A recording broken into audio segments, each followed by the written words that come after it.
time, I'd like to call to order the January 18, 2023 regular meeting of the Royal Oak Downtown Development Authority. Before we begin our agenda, I'd like to welcome a few new members to our commission. Mr. Brake, did you?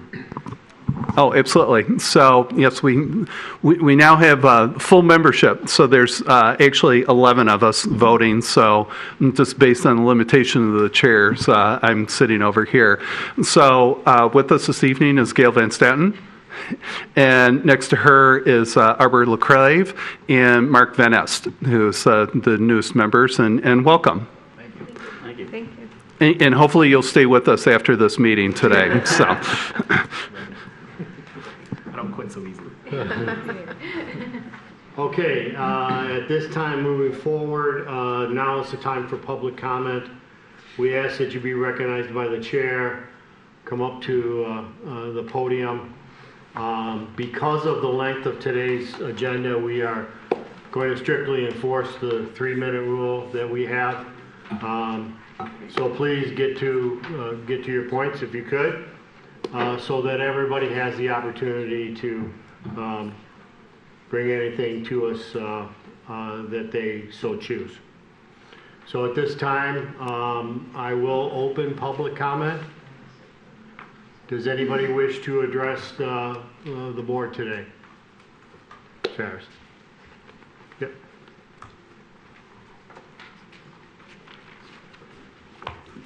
Thank you. Bill Harrison, 2729 Trafford. I'm going to read my comments to be brief. The Rich & Associates parking study appears to be a white paper in order to justify what the city is doing. Most egregious is the support of the MPS Sentry parking meter system. When I was on the DDA hired Rich & Associates to do a parking study. Their untold objective was to justify replacing the Center Street parking structure. I reorganized their data to show that the parking deficit was on the south end of downtown. Rich then revised their report to reflect my analysis. However, they changed the format of the primary data from what was in the original report, and I asked why. The reply was, so Bill can't do what he did. The result was the purchase of the sixth and main surface parking lot, which should always remain a surface parking lot and not a parking structure. A lot of people do not like to park in a parking structure, particularly women. The City Commission is shameless, as they are in the process of expanding the MPS parking meter system into the surface parking lots. I recommend that you, as the parking committee, the city's parking committee, postpone the approval of the final report pending an independent evaluation of the MPS parking system by another parking system consultant. You know, I've asked here and I've asked at the City Commission what's going on with the bags on the meters and everything. Nobody said anything. I said, I've heard that you're expanding the system into the surface parking lots. And I said, if I'm wrong, say something. Nobody said squat. I am totally disappointed, having been a former member of the DDA and made some major contributions to what's gone on in the city, that this body doesn't have the intestinal fortitude to stand up against these people. Thank you. Thank you. Anybody else wish to address the board? Alan Ashley, Royal Oak Manor. The parking with those MPS, if they put it in the Main Street and 6th Street parking there, just remember, Arts Beats and Eats parks there. They had all their stuff in that parking lot. They will not have the junior college parking lot anymore because that's under construction. So if you make those MPS things, where is Arts Beats and Eats going to be? Just wondering. Also, those meters are causing problems.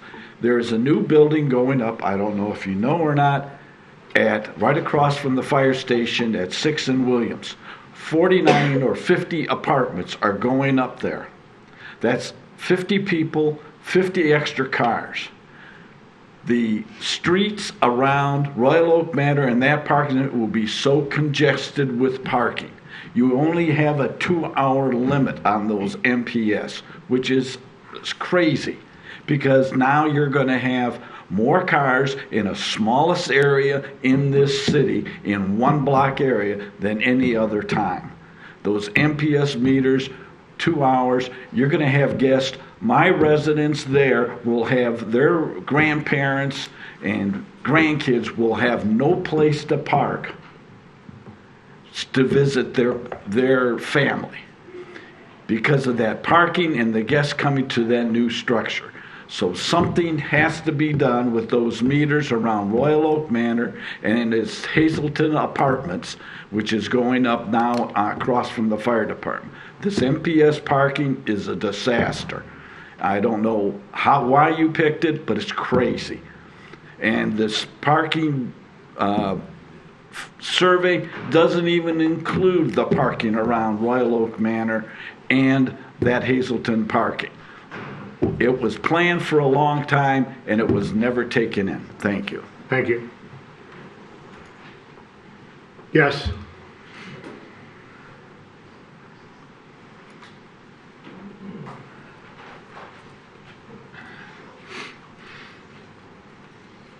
Good afternoon, Carol Hennessy, Royal Oak. I know you know that I'm against the parking on Washington, and it's a problem. And I have to direct this to the city manager. 2 months ago at this meeting, you promised me you were going to contact me and let me know what's going on. To this day, I have not heard from you. And the parking situation has not changed at all on Washington. So I'm just saying, if he's not going to do anything about it, and I've contacted him numerous times before about other things, he doesn't reply, nothing. And I think it's totally wrong. I'm the citizen, I'm paying the taxes for him to be here. He should be doing his job. And from what I've read so far about this parking study, it doesn't mean anything. He didn't interview visitors, people walking down the street, the owners. It's a disaster. I love going to Lori's shop. I love going to Pronto's and Lily's and other places. I can't go there anymore because every time I go and I try to put money in the meter or do whatever the meter says, it doesn't work. And I have called the police department and they've come out and it doesn't work for them either. So it's not only hurting us that want to come down there and spend money in downtown Royal Oak, it's hurting our retailers and our restaurants. And you've got to go out and talk to people to find out what the problem is. You just can't survey for 24 hours or 12 hours or whatever it was they did and say, oh, well, we didn't see any problems. Well, there's really big problems on Washington. And there's a lot of people that back it up. If you look on Facebook or next door, that's all people are talking about is the parking and that they're not coming back to Royal Oak. Well, if nothing's done about this, we're going to lose downtown like it was back in the 70s and 80s when I've been here 57 years. And I know what it was like back there. You could throw a bowling ball down Main Street on a Saturday night. And now we finally got something going. Why are we ruining it by these stupid meters? I think that's all I've got to say. Thank you very much. Thank you. Yes.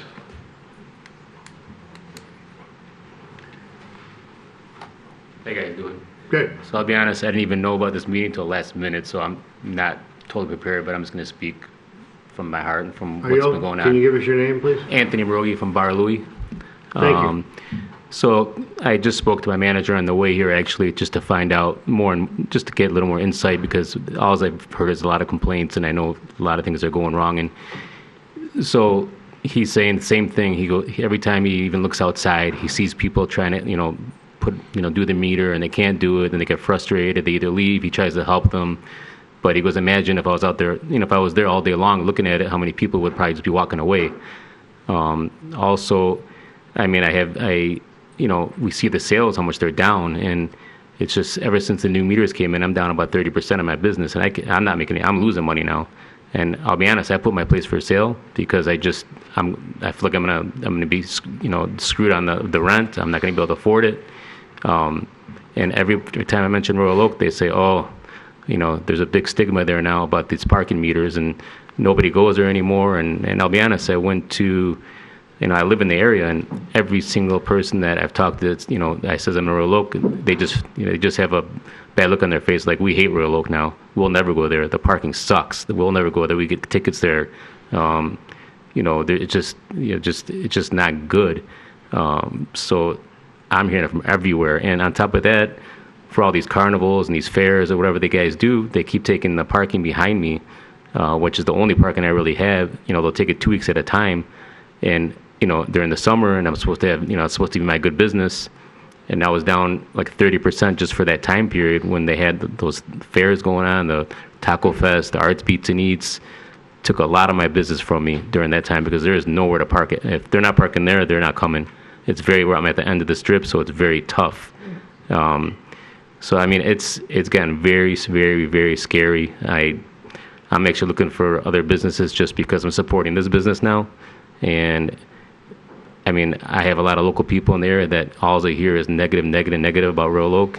And, they're like, look, we go to, Ferndale, we go to Birmingham, and it's way better. And, now we got downtown competing with us, and we're making our place worse. I mean, it's a very, very serious problem, and it's very scary. And I think a lot of people are going to go out of business. And, now they're putting in another bar next to me. And I'm like, with all this negativity, they're putting a 10,000 square foot bar next to me. I mean, there's no parking already.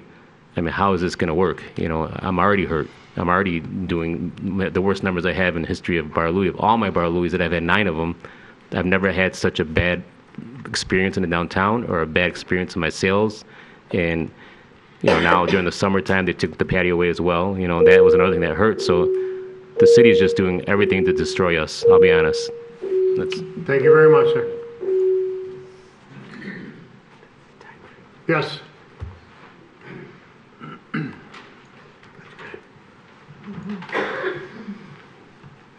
Hey, good afternoon. My name is Frank Hobrecht, and I'm going to talk about my building at 408 South Washington. I've been here numerous times about the alley. We incidentally have about 2 inches of standing water back there in the alley now, which is going to turn into an ice pond someday if we ever get winter. But I'm here to talk about the parking study that's being proposed. And I find the most salient words are on page 51, and it says a high violation rate. We have 32,000 tickets per month for 25 days. Would likely disenfranchise many downtown patrons. Okay, it's just not the patrons, it's the business owners, it's the employees, everybody's negative. My people are down. Both my retailers, about 10 to 20%. Restaurants are down, maybe a little bit stronger, only because their costs are significantly higher. We're going backwards. We are definitely going backwards. I see nothing positive coming out of the current system that we have. I have spent hours working with customers. I remember opening day for Tiger Baseball, not that this has anything to do with it. 2 people came in, parked in front of Lily's, and one guy parked head in. I said, well, okay, you don't have to worry about it. The other guy tried to make the meter work, could not make the robot take his money. And this is a learning experience when these people come in. The most significant event here is the standard response is, I'm not coming back.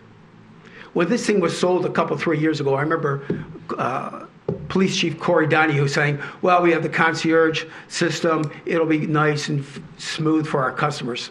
Guess what? The one guy from Clarkston that went to meet his buddy at Lily's, never coming back. These people are not coming back to downtown Royal Oak. And we are going to lose. If we think that we have a monopoly on the urban experience, they're going to Berkeley, they're going to Ferndale, they're going to Birmingham, they're going to anywhere else, but they're not coming back. On my way over here, in front of my building, the 8, maybe 9 spaces, half are occupied. Beautiful day out of January. It's clean, it's dry, it's warm, and there's nobody there. The customers are... Half are parked wrong. Pardon? And half are parked wrong. Oh, yeah, well, I'm not here to... Yeah. I'm not here to educate people. However, there's a problem here. Now, this study does say increase the grace period beforehand and increase the grace period afterhand. So stretch that clock out, and the 2 hours are insufficient. We had an event at Cafe Muse 2 weeks ago for my father, and I told everybody, 2 hours, get out. And don't think that you could put more money in the meters. Just leave. This is a real problem, but there are answers here to make this thing work better. Thank you. Thank you. Yes.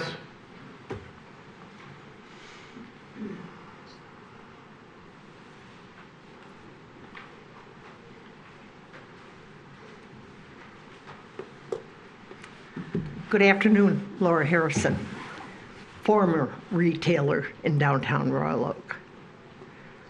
Glad to be retired right now. Loving it. Anyhow, welcome back. Anyhow, I am here about the parking issue. I mean, in my house with Bill, we go back and forth all the time about it. I'm scared, guys. I mean, I opened my business in downtown Royal Oak in the Madrid building in 1983. 3 months later, a young man opened a leather store. What could you get? A craft store making baskets and a leather store doing leather work. I mean, we were so diverse in the 80s and the 90s in our retail businesses. And I'm scared. I'm scared. And the thing is, I cannot believe, I want to know, what was wrong with the meter system that we already had? Did you get complaints? Did you get people? I mean, all you have to do is mention parking in Royal Oak on Facebook, and you got 42 people responding to it. I can't park in a parking structure. I'm sorry. I'm old. And I have trouble getting to where I need handicap parking. They've taken it all away. I cannot, and to recommend on this white paper that they sent, which is disgusting, that they recommend 2 more handicap parking at the post office. Come on, guys. Handicapped people will go to the mailbox and drop it from the thing of their car. You need to think. You've got people, I didn't write anything down, of diverse ages coming downtown. You've got to service every one of them. The other thing that I'm really concerned about is the fact that I'm seeing too many empty buildings down here. And we've got the taxes are all going up, and so we've got, I live in the North End. I don't come down here that often anymore. I'm sorry, I can't. Thank you. Thank you very much. Yes. It's a fantastic alarm system. afternoon. My name is Bob Morton. I live at 305 Oakdale here in Royal Oak, and also own and operate Lily Seafood along with my family. Obviously, a lot of people are here to talk about anger and things like that. I personally am not a huge fan of the parking system, but I think that our best bet is to talk about solutions and not wanting to waste anybody's time, again, in lamenting what was or what we hoped would have been. I really think we need to put our energy towards what can be. And I think, it was mentioned, the grace periods before and after, I think that would help. But for the folks that I know that do business and frequent businesses here along Washington and Main Street, coming up with a longer time frame at the meters seems to be, I would think, a reasonable and a potentially helpful step in taking away some of the anger. I know early on when the system was put into place and questions and concerns were raised, the response from certain people in the city was, well, it's just going to take people time to learn the system, to get used to it. Well, in my business,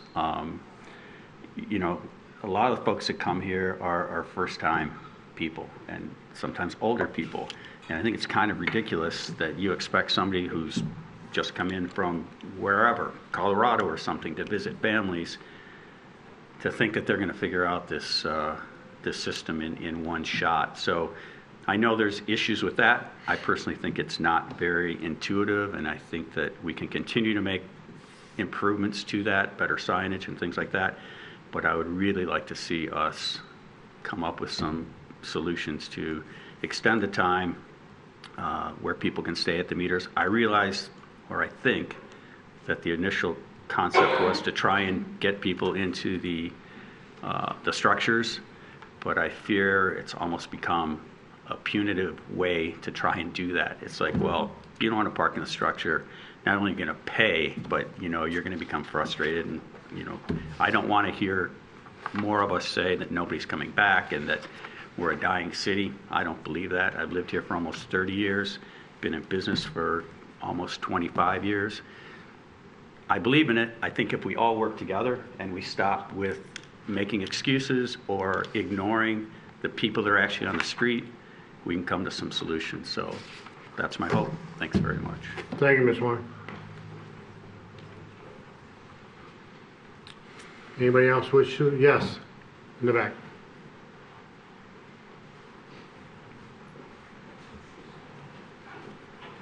Good afternoon. I'm going to change the subject slightly. My name is Mike Monte. I'm the Community Support Director at Royal Oak First United Methodist Church, also known as that big church next to Pronto. I wanted to talk about the Royal Oak Pride event that we had last year, briefly. Personally, we had a number of problems with the event, including we couldn't reach the organizers, we couldn't get questions answered ahead. We've participated in numerous prides in the area, and we wanted to be a part of that, and we wanted to have our opinions heard as part of that. But we could never get return calls on any of that. During the actual setup of the Pride event, we were literally, our main entrances, which are on 7th Street, were right at 520. When we came out the morning they were setting up, they literally had barricades less than 2 feet from our doors, blocking us in, even though we still had days. We have programming going on all the time. So trying to find somebody to resolve that and to get a hold of the person that was coordinating all of that was beyond ridiculous at that point. I tried talking with Gary, who was involved in all of that from Pronto, and eventually, we got them moved out to the street, but it took most of a day, and I ended up contacting the police officer that was in charge of the setup and how it was supposed to be, and I was told that we were supposed to have been contacted by the coordinators of the event, and it was supposed to have been reviewed with us, and what they ended up doing was not only blocking us in at our doors, but also blocking us at Washington, blocking us at Lafayette. So that whole block, which is our entrances, was blocked off with barricades. that we had to then go and fight and argue to get removed. I know that event planner is gone now. Our concern is that we don't have a repeat of some of these things. I know the new event coordinators that have been hired for the event for this year have never done this before, have never done this type of event before. So I'm concerned about that. What we're really looking for is for our church, our business, and the businesses in the Washington Street area to be included in this event and to have opinions, be able to have an opinion about what's happening and what's not going to happen. It was advertised as a Pride event, and I had to fight tooth and nail to get any type of Pride organizations or affirmations or Ruth Ellis or any of those types of organizations even included in that event. So we just really want to have some input. Thank you. Sir? Yes. I do respond to this. I want to, if you could, I would like you to make contact with our downtown manager, Daniel. I don't know if you've met Daniel or not, but, and then I think he's be able to direct you to possibly speaking to the correct people here. Okay. The rules of the city are that when these events take place, that they have to file a special event permit with the police department. And those should be reviewed well in advance. And that's the time I think you need to get involved with them in the planning and the setup and the things that might be issues Right. for Well, the I've church and mentioned, everything. my understanding was that Pronto was running this show again, and that I went to them and I said that I would like to be included. I would like to have, know what's going on, and I was sort of just dismissed on that end of it. No, I think we can help you there. Okay. Okay, so if you don't mind making contact with Daniel, Okay. and I think he'll push you in the right direction, and I think that would be extremely helpful as you'll see the progress as it moves forward. Okay. Great. Okay? Thank you. Sure. Anybody else want to address the board today? Yes.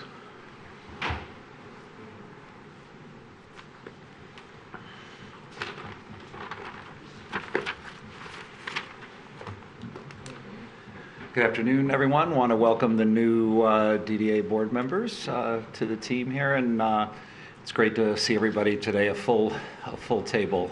It's nice to see.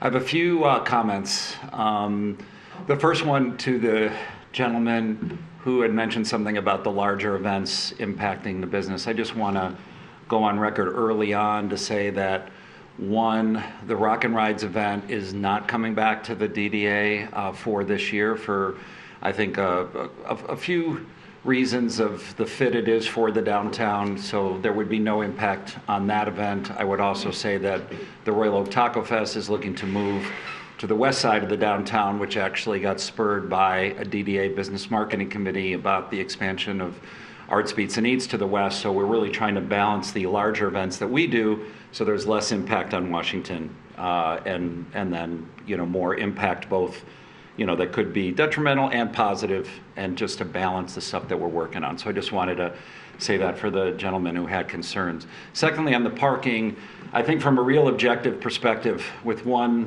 where this doesn't quite hit directly at home hard like it does to some folks here, just from my observations, from being in hair salons and talking to folks, and taking really the tack that Bob from Lily's just took, is that it might be hard to make a change at this point, and it's really important to make meaningful positive tweaks, or more than tweaks, and the extension of the parking to 3 hours. It just has to happen from an objective marketing perspective. You have to have a response and give people more time to shop, have dinner, get their hair done. And that limited time is still not going to see employees park who have generally 8-hour shifts. They're not going to take up those spaces for convenience. So I just think at a minimum, and I know I'm not sure where the jurisdiction lies, but just since there's a public discussion on that, that would be the second thing that I would mention, is that there has to be 3 hours of time there.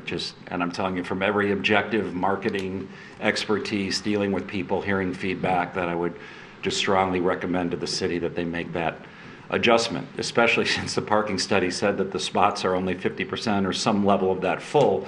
Again, it's just important, to mitigate some of the, some of the bad will and fines that are going on.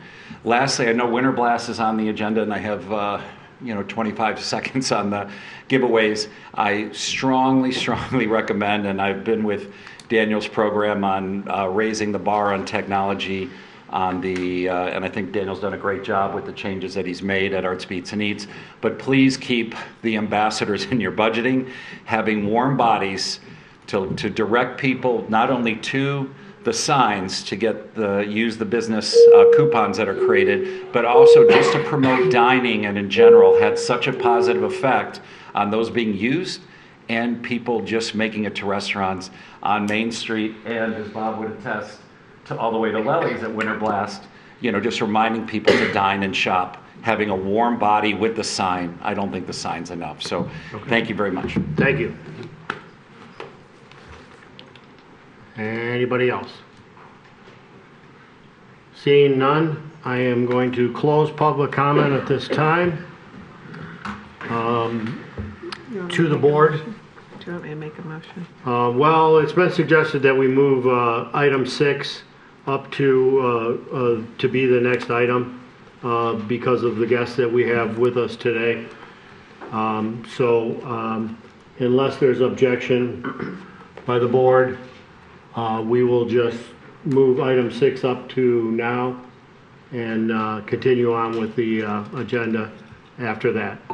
So item number 6 is a presentation of downtown parking assessment report. Rich and Associates. Mr. Twing will start us out on this. Certainly, the board may recall that you hired Rich and Associates to do a downtown parking assessment of the downtown parking system in terms of how it operates, parking turnover, parking hours of operation, and a variety of other operational issues. It was not a specific review of the MPS system. That was not the intent of the study, but more so your time limits, your hours, handicap parking and such. David Rich and Dave Burr are here from Rich and Associates to walk you through the assessment. And then if there's any questions after that, we can get into it. Good afternoon. My name is Dave Burr. I'm a senior project manager and oversaw the parking study. And you can have the first slide. As Mr. Thwing mentioned, the intent of this was not a demand study. It was not to look at parking demand versus parking supply, but it was to look at the parking system and understand how it is functioning. We did that a number of ways. In 2018, we conducted a similar study, and that involved doing utilization counts of the on and off street parking. And we were asked to recreate those.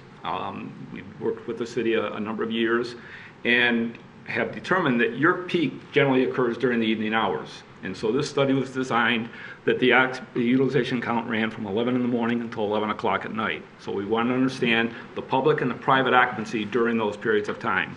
We wanted to look at the use of the on and the off-street parking. We were specifically asked to take a look at the use of the handicap accessible spaces. And I know one of the comments earlier was the number of spaces downtown, so we did look at that as well.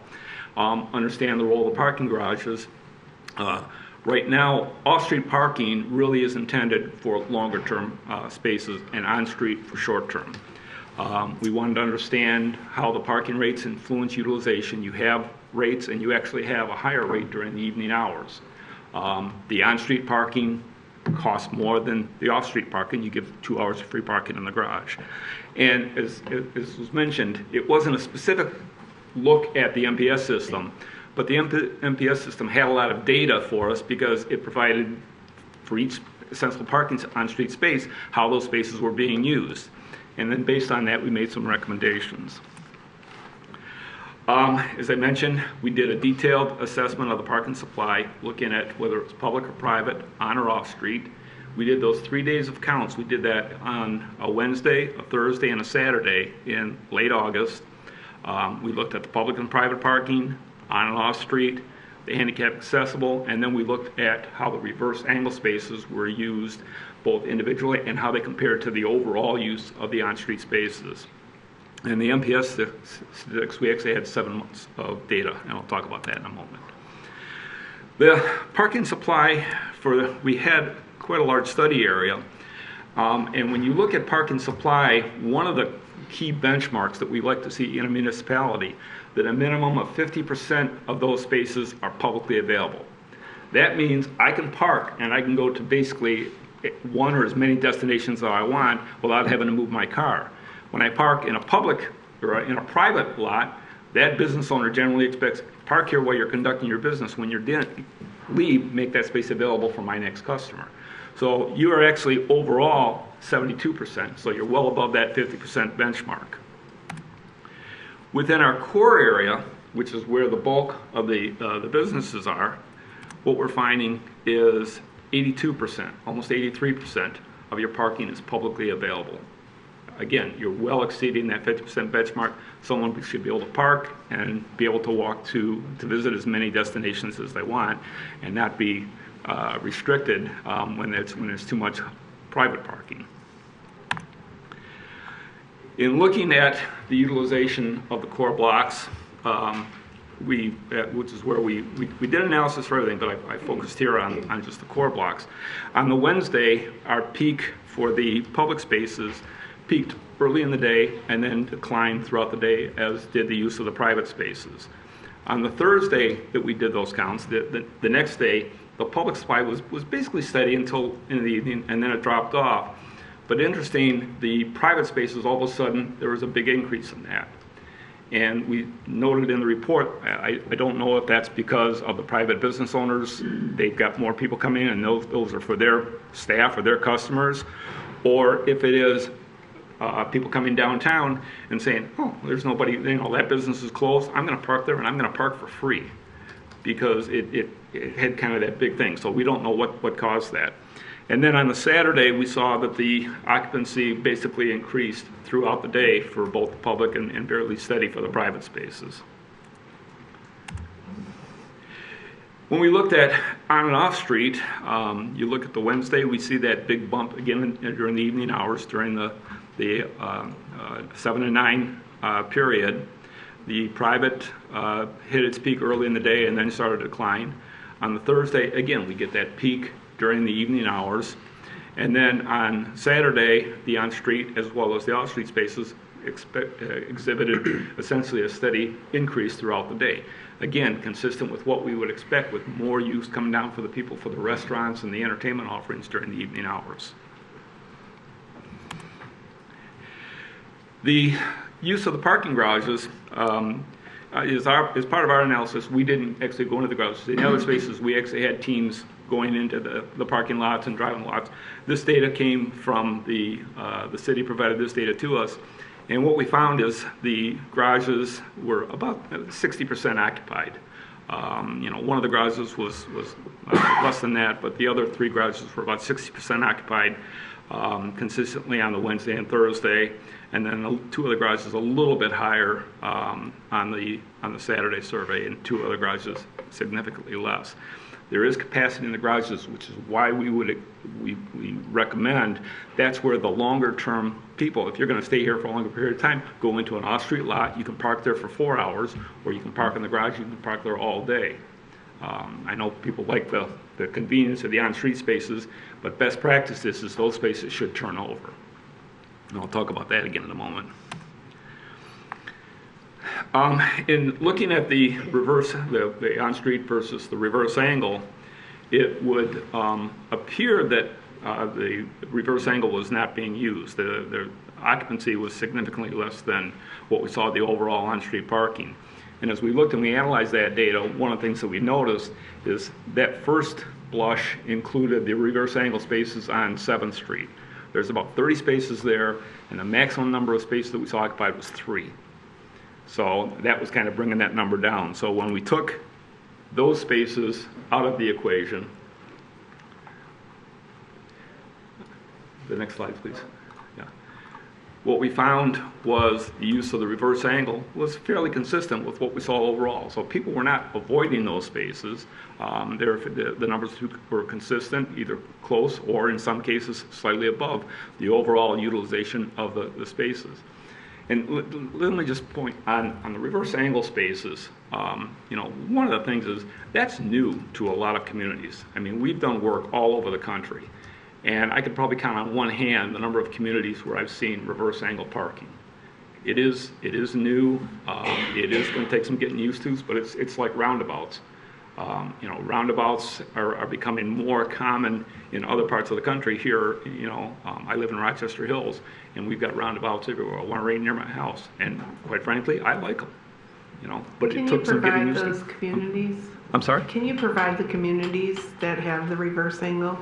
I can look, yeah. There's very few. I know one was Des Moines, the East Village of Des Moines. We did a study there. They had one, but I'll check.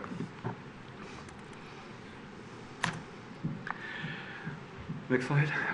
So another one of the specific things that we were asked to look at was the use of the handicap accessible spaces. And downtown, you have 205 spaces are barrier free or handicap accessible. Now, many of those are in private lots, business, and within the public lots as well. We looked at, in the core blocks, the publicly available barrier-free spaces, total 69 spaces. You've got another 18 in private lots for a total of 87 within those core blocks. And in looking at barrier-free spaces, the number of spaces that has to be provided is a function of the size of the lot. This is per ADA regulations, the American with Disabilities Act. So it basically, for the small lots, for every 25 spaces, you basically have to provide one handicap accessible spot. So we looked at the public garages and lots, and we found that you have a couple lots that are deficient in the number of spaces that they have to provide. Other lots are providing more spaces than available, so your off-street parking, you're actually providing about 7 spaces more than required in the publicly controlled lots. You also have another 13 spaces that are provided on street. So combined, you're providing about 20 spaces more than are required per ADA regulations. And those spaces on street, the requirements state that if the spaces are more convenient or along a more accessible path, then they would satisfy the requirement of what's in that lot.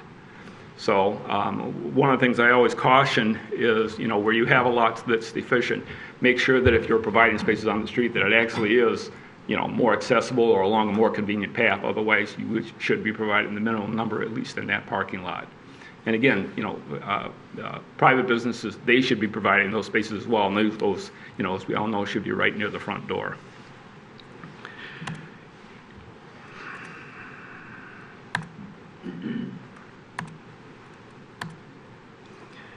Now, one of the things, we can get on to the next slide, please. One of the things that we also looked at was the utilization of those barrier-free spaces. And what we found is only about half of them were full during the 3 days that we did our counts. Now, that's not to say on a block face, you might have had 2 spaces, or in a lot, those might have been full, but overall, only about half the spaces were full at any given time. So if someone needed a handicap space, I understand that if I want to go that space and there's 2 spaces there and it's occupied, that doesn't work for me because I can't park around the corner. I need those spaces. But just looking at overall, you're providing more than required, and only about half are full right now. The MPS assessment, again, this was not strictly a review of them, but taking advantage of the data that was provided to us from the MPS system in terms of getting more detailed. Our utilization counts were done every 2 hours. So if a car was there, stayed for 30 minutes, another car left, we might not have caught that. We would see a car, and then when we come by again in 2 hours, that car may be there, it may not. The MPS system, because it captured that information, it provided much more detailed information for us, and so we took advantage of that and looked at it. The data showed whether there was a violation recorded, whether a violation such as grace period exceeded, whether there was a maximum time limit, a time expired, it might have had a fire hydrant. If there was a whole bunch of violations that the system recorded. But we focused on 3 primary ones here, whether there's no violation. And we looked at what the average length of stay was. Those cars that stayed and no violation was recorded, they were staying just about an hour. Those that exceeded the grace period were staying from 45 to 60 minutes. So 5-minute grace period, and they were still exceeding it, and then the system recorded them as violating that 5-minute period. The maximum time, they were staying close to 3 hours in the on-street spaces. And then for time expired, which means I didn't pay for all the parking that I used, they were staying between an hour and an hour and a half. Now this is just kind of an example of the one of the reports provided to us. As you see, there's a column that lists, it's either blank or it lists the name of the violation, initial grace period, whatever. And then we counted based on that, and in most months we had about 90,000 records to go through, 90,000 interactions for each of these key months. And we had data that had that detailed information for 4 months, December of 21, April, June, and August of 2022. And what we found based on that data is it looked like about 47% of the cars were committing some type of violation. Now, in our initial discussions with the city, they questioned that and said, that's high because we're not issuing 47% of the cars violation. So they provided some additional data to us, and that listed, we were told that if there was an officer's name listed with that violation, then it means it was a valid violation and a citation would actually went out on that. So we took the 3 additional months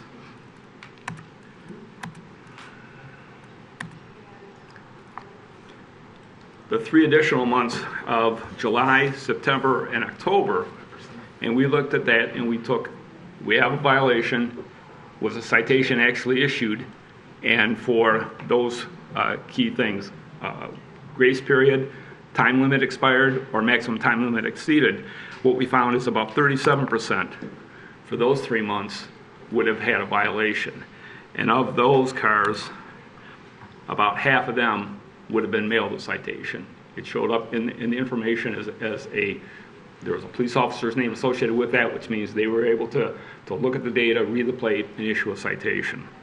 And then we took that data and we extrapolated it to those initial 4 months that we had to come up with what the violation rates were.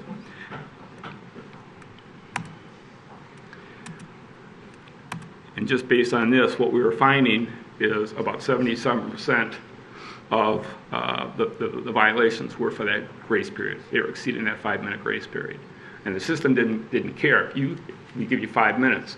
If you stayed 6 minutes, you got a ticket. If you stayed 5 minutes and 20 seconds, you were listed as a violation and exceeding the violation. Does the system look at on the violation that if you missed the 5 minutes, say you actually put the money in after 5 minutes, right? But you already got a ticket because you were past the 5-minute grace period. I think the way that the system works is because you saw that the ones for the grace period violations, the average stay was about 45 minutes. So if I left after that 5-minute period and did not pay, then that would have been a grace period violation. If I didn't pay, then that should have been a time expired violation. Okay, so it does. I didn't pay at all. So the 5 minutes violations means that they did try to pay, but they were slow at paying, and then they still put money, but still put money in. No, I think that let me correct that. I think the grace period violations means they came in, they stayed, and they left. So they never put money. I came in, I stayed for 45 minutes, I never paid anything, I exceeded the 5-minute grace period, and never tried to pay. Okay, thank you. So in looking at this data, we went back to the system, and we took, because the data that's provided to us, that gave us what that duration was of that session. So for the violations where it said there was a grace period violation, we looked at that time of that violation and said, okay, if that time was less than 15 minutes, let's not count that as a violation. Let's say we change that to 15 minutes, we won't count that. And what we found is the ones where it was the average for the 5-minute was about 25,000 violations per month. If we change that to 15 minutes, then we're down to about 15,000 violations per month. So about 10,000 violations just went away.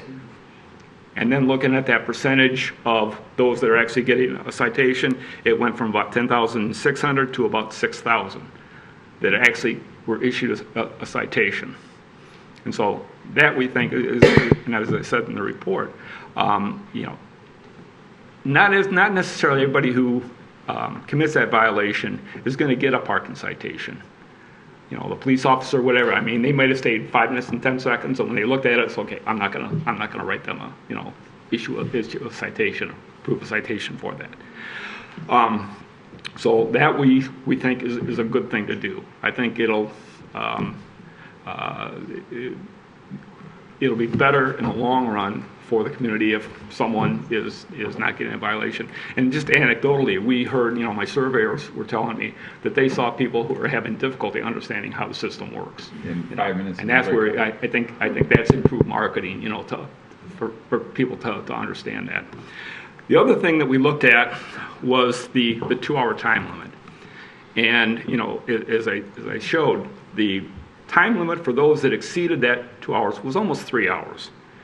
And so I would think, well, gee, let's just change it to 3 hours. The thing, though, is on-street parking in a commercial downtown environment, best practice is 2 hours. You want those spaces to turn over. I've worked in a lot of communities, and if the parking is constantly full because you've got people staying for extended periods on the street, then, the perceptually is there's no parking here. What we generally want is if you're going to stay for a longer period of time, park in an off-street location. Now, even that has some conditions, because for anyone to use a parking area, there's 3 conditions. One is I have to feel safe parking in that parking lot. 2, I have to feel that my vehicle is safe in that parking lot. It's not going to be damaged from vandalism or because the lot is poorly designed and there's going to be cars backing into it and create an issue. And the third thing is the path from there to my destination, that has to be safe. If any of those conditions, I'm not going to want to use that parking area. So, I mean, that may be one of the things why people may want to park on the street. They, maybe they don't feel safe. I don't know. But we generally want the longer-term parkers to use off-street spaces. So, just looking at changing from a 2 to 3 hour limit, we did the same analysis. We looked at the length of their parking session. If that parking session was under 3 hours, then we didn't count it. And what we found is from about 2,800 violations with the 2 hour limit, we're down to about 800 per month going to 3 hours. And we're taking about 1,300 citations per month out of the system. As I said, that's one we were not recommended because we think on-street parking best practice is 2 hours. Just a couple recommendations. As I mentioned, you have sufficient parking handicap, but when I looked at the post office and where those spaces were, it's kind of at the end of the block over near the 150 2nd Street building. The ramp for the post office is right in the middle there. We think you could put a couple spaces there to improve that. The reverse angle parking, we recommend to continue that. Again, I think a lot of that is people just have to get used to it. It is something new. To me, it's yes, it is a little more difficult to back into a space as opposed to pull directly in. But when you're trying to get out of that space, it's a little more difficult because you have to back out and you don't know if somebody is flying down the street. You're not going to see them. We cited in the report there are studies saying the time to reverse angle back in is longer than direct, but pulling out is quicker. and it's safer because you can pull out and you can see oncoming traffic. Did your study look at how many people were backed in angled parking in Washington? I'm sorry? Did you ever look at how many people are actually back in angled parking in Washington? Because it's less than half. I have my stores in Washington. Yeah. Every day I send Daniel, not every day, but I take pictures and send it to him. At the best, it's 50%. My surveyors did tell me they did notice there were issues where people were pulling directly in. 100%. And to me, there's two problems with that. One is Michigan doesn't have the front plates, so the system is not going to read that. So unless they go and they interact with the system, they're going to get away with free parking. The other problem that I see with that is, particularly if there's a vehicle parked adjacent to you, I'm going down the road and there's a car backing out that I'm not expecting. I'm expecting he's going to see me, and he isn't until he's well within the travel lane. So that is a problem. Again, it's like roundabouts. People have got to get used to it. It's like roundabouts, but there's roundabouts everywhere now. This parking lot, it is 3 in the whole United States. Yeah. There's a problem. Yeah. It is new. Really quickly, did your study see any, get any data about traffic as well? Patterns? The study did look at, because there's standards for reverse angle parking for the volume on the street. And the study, we looked at data from SEMCOG, and they actually had provided some traffic counts for some of the streets in downtown. I think the benchmark is if there's more than 10,000 vehicles per day, then that should not be reverse angle parking, because it takes time to do that maneuver. And with angle parking, and the geometry of the space is I may not have a passing lane, so it slows down. But from the city, did you get any traffic, accidents or anything like that as well? No. Or any? Okay.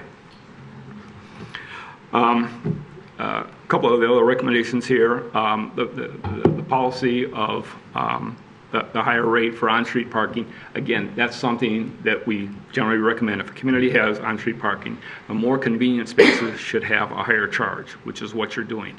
I've worked in communities that they actually charge less on the street, and the off-street parking has a charge. And I've told them, I said, you're working against yourself. I said, people are going to circle the block to get the lower cost or the free on-street spaces, as opposed to going in a parking garage, which isn't going to be convenient. So you're just adding to the traffic congestion. Here, you're also putting that question in front of people. It's an economic consideration. You can pay a premium to park on the street for the convenience, or you can go to an off-street lot that is going to have a larger charge, or you can go into the garage and get the first 2 hours free, and then it's 75 cents an hour. I can park for 3 hours for 75 cents. I mean, and you're promoting that. You have the banners, saying free 2 hours of parking. I mean, we're given a choice. I think the 2 hours free is a good idea to encourage that use. As I said, right now, on a typical days, if we can call it that, what we observed, we're only about 2/3 full, less than 2/3 full in the parking garages, so the capacity is available there. The 2 hour limit, as I said, on the street is a best practice. One of the things that's in that's on the web page is if you park you get 2 hours, and then you have to move your vehicle. And we call that a 2 hour shuffle. And I've seen that in communities as well. If you go from one on-street space, you move it up a space or 2 spaces or even around the corner, you're still taking an on-street space away from another customer.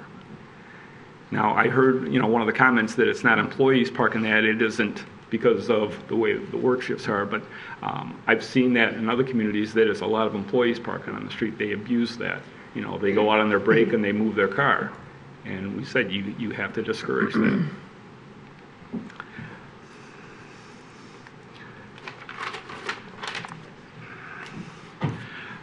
Just a couple things, and we touched a little bit on the parking enforcement. As I said, I think it's a problem if someone pulls directly into a reverse angle space, because you're creating a potential for an accident. So if you're not cited for not paying for parking, I think there ought to be an additional fine to discourage that, because you're going to create a potential issue. And then a lot of this really goes towards marketing the system, and we noted that. As I said, anecdotally, we saw problems with people who didn't understand the parking system. I think that needs to be improved. There could be things on the website to show, what those meters are, what they look like, what the interaction is with that. Shouldn't parking be easy? It really should. I mean, you shouldn't, we say this in a lot of communities, parking really should be a non-event. Right. I shouldn't be thinking about that. The thing is in more and more communities, we're saying they say, oh, we don't want to go to paid parking, but more and more communities do. Rochester has it, Royal Oak has it, Ferndale, Birmingham, more and more communities have that, because there is a cost to provide parking, even surface lots. People think that a surface lot, well, once you put that in, it's no problem. Those surface lots, even those are going to deteriorate over time and going to have to be rebuilt. It either comes out of the general fund budget or it comes out of the uses, the users paying for it, which is what's happening in more and more, things.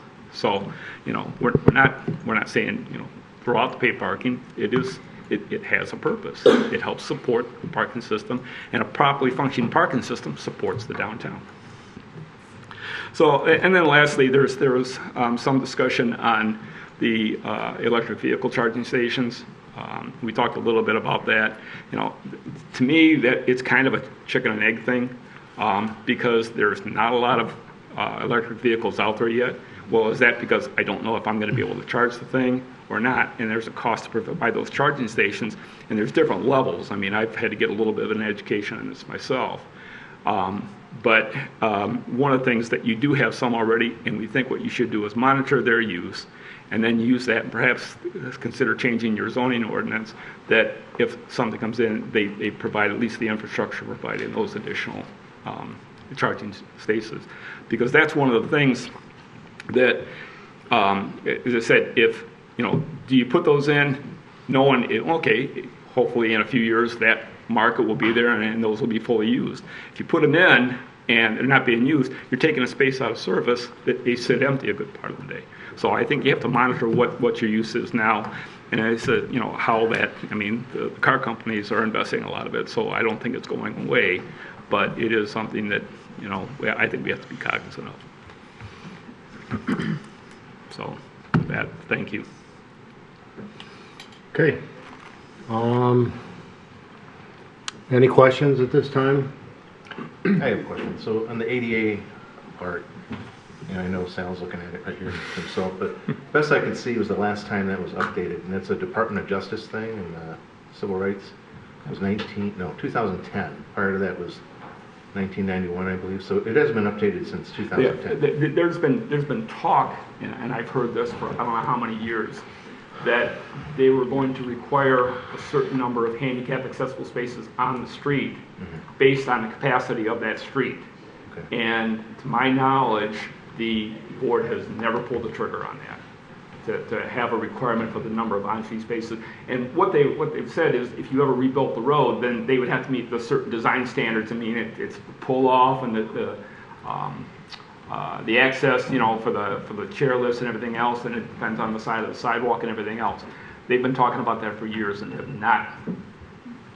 not mandated those regulations. Not that it wouldn't be right to have.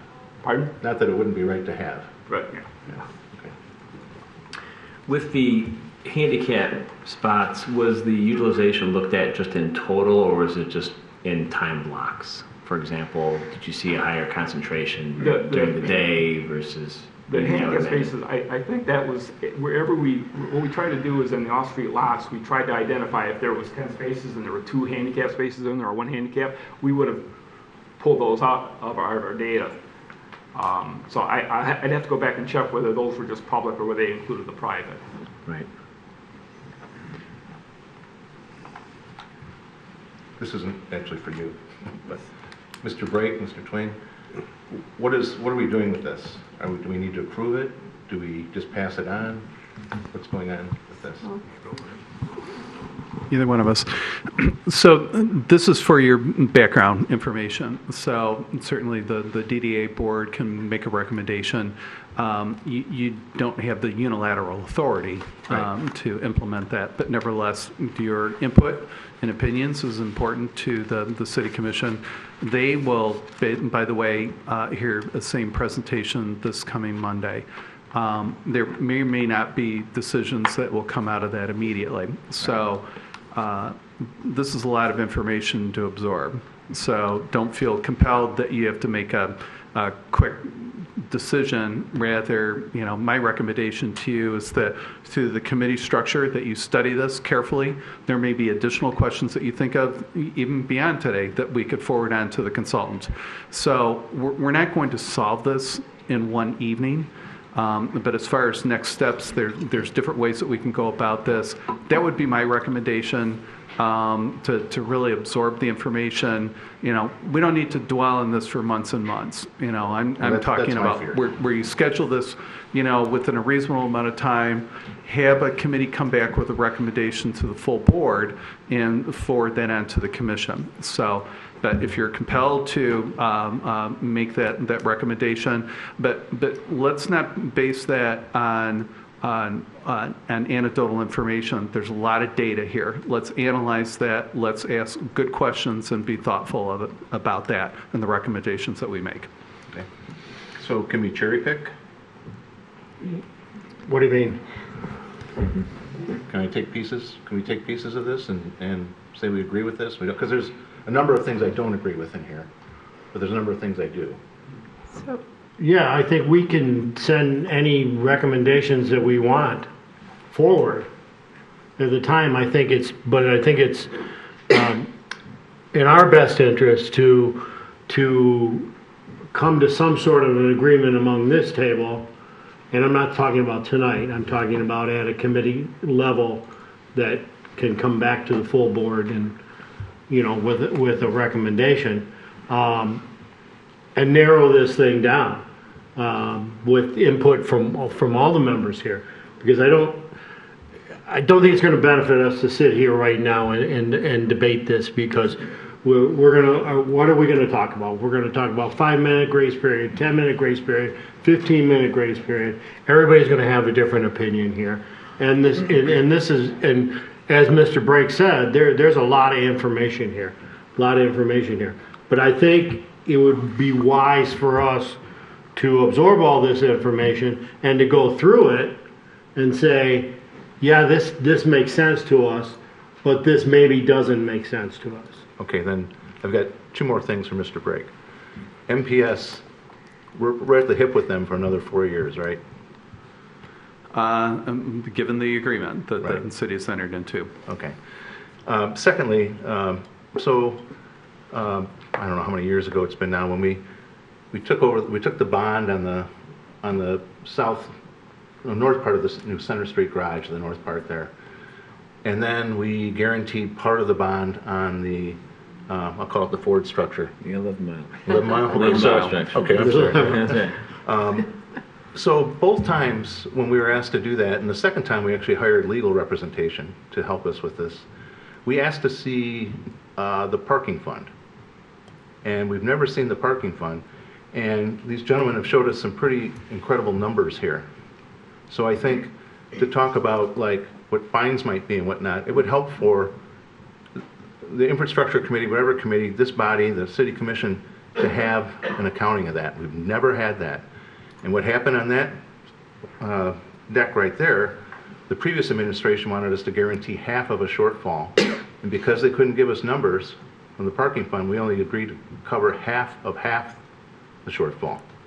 So I think we got funds we can look at funds online all over the city. We never can see the parking fund. And I don't understand why that is. Okay, I can't speak to the past. I've only been here 2.5 years. I understand. So I'm not going to address that. That's public information, and you should be provided that. Okay. Now, let's break this down to where it's simplified. The parking fund is the fees that people pay. Mm-hmm. The violations go into the general fund. Okay. So they are segregated.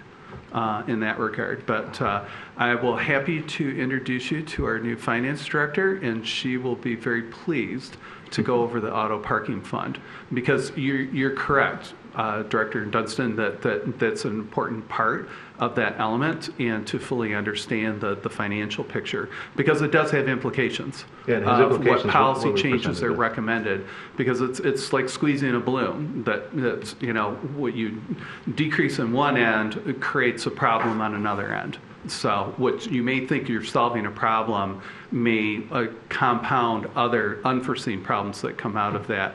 And I think, in that committee sort of arrangement, that our finance director will be happy to provide that information and discuss that with you. Okay, and is the 44th District Court still a part of this?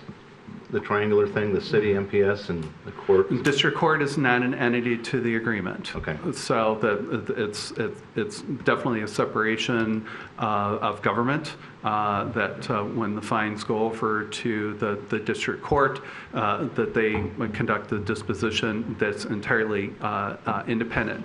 Okay. And there's no... it cannot be enforced through a performance guarantee, because, again, the court was not a party to this agreement.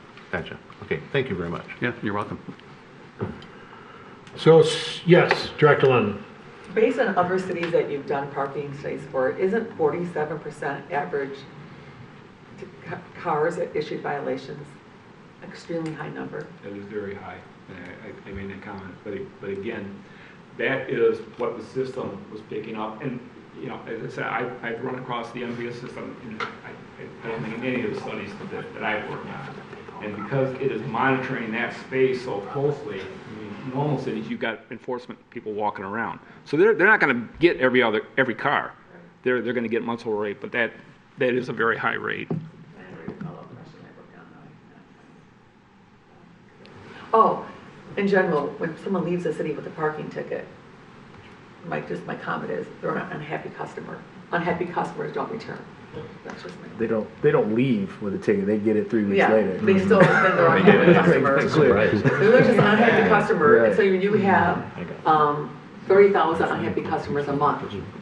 That's a lot of unhappy people not returning to the city in general. And the word of mouth multiplies. Okay, Director Yasmin. I completely agree. There's a lot of information here. Thank you for that. And it makes sense to take it back and be a little bit more deliberate with what we ultimately recommend. But I also think there are a couple obvious points here that we may be able to address tonight and get some clarity on. We started, the first couple questions were the reverse angle parking. There were two reasons or two justifications cited for your recommendation to keep the reverse angle parking. One was safety, and the other one was accommodating the current parking system. One of the things was with that parking system, because Michigan does not have front plates. If you're going to have that system monitoring the plates, you would have to have either parallel parking, which is what everybody's used to that, but that reduces the capacity on the street, or you do a reverse angle back in. I'm not in the parallel parking camp, that's for sure. Very difficult. Nobody can do it. I agree either. But I was confused by the safety justification because, drive in, very easy to get in, a little more difficult to get out. The back in, very difficult to get in, a little easier to get out. I didn't see any statistics that you provided showing that increased or more safety, more accidents or more safety issues one way or the other. And you did a 3-day study. This system has been here over a year, and the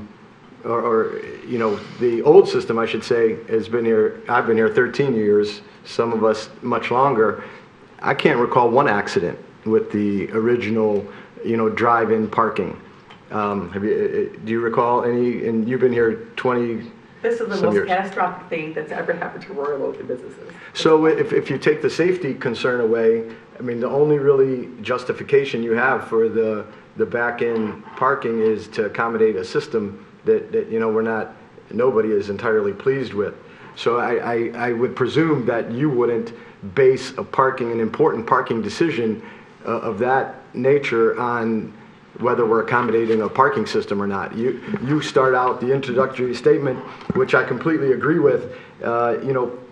This parking study was to ensure that we could, continue to enhance the attractiveness of the community and help parking continue to support local businesses. Well, this reverse angle parking is doing just the opposite of that. So that's, I agree with what this parking study the goal should be, and it's for the convenience and attractiveness of the downtown. We can talk about some of the parking violations, but if we're issuing 25,000 or just violating 25,000 people a month, we're losing a good percentage of, if it's half, if it's 10, 20%, it's bad. It's not promoting the attractiveness of the downtown, that's for sure. So just staying to the reverse angle parking right now, if accommodating the system is the only reason to do it, I don't see any way that we can continue to support reverse angle as opposed to going back to the drive-in parking. I've heard the confusion issue,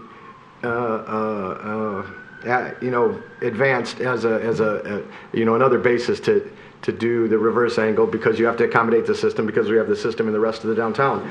But anybody that tells me that this system is not confusing in and of itself, it's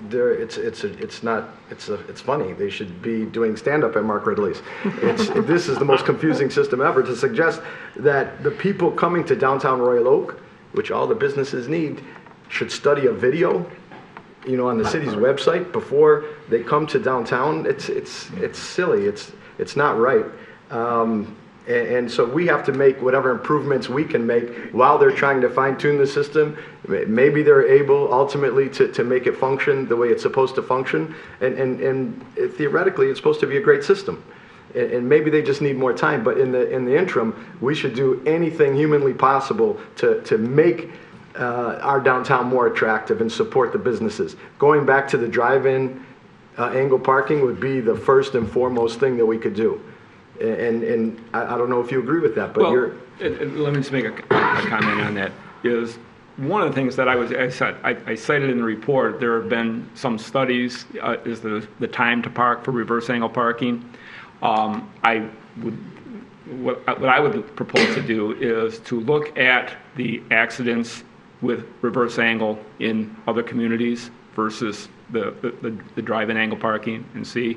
I said the studies that I cited, cited that it was safer because backing out, you are well into the travel lane before you see traffic, and that's the quality of the driver. Do I back out quickly and then cause an accident, or do I pull a slide? And that's going to be whether you're reverse angle or drive-in angle parking, whether you're going to come out cautiously and then pull into the traffic lane. They said the studies that were cited said the time for parallel parking, I think it said was like 21 to 28 seconds. And then for reverse angle parking, it might be 11 to 15 seconds to back into the space. So it was a little bit quicker than parallel parking. And it said people are used to parallel parking. Reverse angle is not common. I know that the city of Auburn Hills, their little downtown, I go through that on my way home. A number of years ago, they had reverse angle spaces. I think they did it as an experiment because it was there maybe 6 weeks, and then they pulled it out. So, and this is probably 5, maybe 8 years ago. And I think you do cite evidence that people are avoiding it. Number one, those are the primary spots in the heart of downtown. They should be 100% full if there's anybody downtown. Those are the best spots. You subtracted the 7th Street spots for the reason stated, but 7th Street's 2 blocks away. That should be full too. And that's why it's proximate to the downtown. So I don't know that that's a fair manipulation of the numbers. I don't think it gives an accurate representation. And the other thing is just my personal experience and some business owners, people that I talk to from the downtown. The time it takes, and I don't know that you really addressed it, for the reverse angle, it really causes a stacking of traffic on Washington. I got stuck in the intersection of 4th and Washington just the other day, looking all around, hoping crazy Jay Dunstan wasn't driving the street and going to T-bone me. it's dangerous. And even if it's a close call, the back end versus the drive in, it doesn't make sense for us because it's hurting the businesses. It's new. We need people downtown. The roundabouts, I understand the point about it takes some time to get used to it, and maybe this ultimately too. But you wouldn't do it in a thriving downtown where business, we need people every day to survive. Maybe you do it on a 7th Street or, streets that aren't right in the heart of downtown. That would seem to make more sense. It just seems like that's a recommendation that we should make to the city commission, to whoever, that in order to support our businesses, our downtown businesses, we need to reverse that right away. We need to go return to drive-in parking until that is more of a common thing and people aren't alienated by the back-end parking. So, Director Sophia, I'd like to make a motion that we take this assessment report into committee and come up with the recommendations such as what Director Yazbek is stating, so that we can all as a body come to a very strong recommendation to our city commission and city and staff. I second that, and the biggest reason why is because as a new member here, this is my first meeting. This marks January 12th. I have been out of town until yet a couple days ago. So for me to commit to any type of vote that has any type of logic or variant, no. So I want to absolutely give the people what they deserve in a good, honest opinion in that regard. So I would like to have some information and have some time to read, over this information so I can analyze it properly. Okay, so we have a motion on the table that's been seconded. Discussion at this point.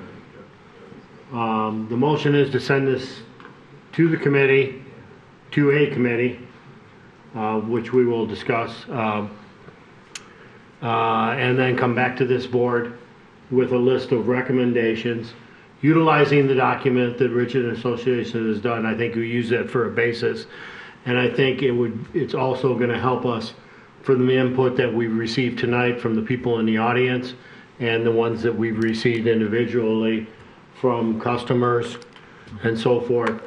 That needs to be brought to the table also, and included. Those comments need to be included in the recommendations as we move forward. I also think Director Dunstan's comment about the parking fund and violations is also necessary information for us as well. Okay, so does anybody else have any discussion? They understand the motion? Okay. So that being said, I will call for the vote. All those in favor? Aye. Opposed? And that motion passes. Thank you very much for your time. Appreciate it. Thank you very much. And we'll move forward on this item and hopefully put together something that we can, as you stated, Director Osbeck, a comprehensive form that we can send to, of recommendations that we can send to the City Commission. And I thank you all for your input. Appreciate it. Okay.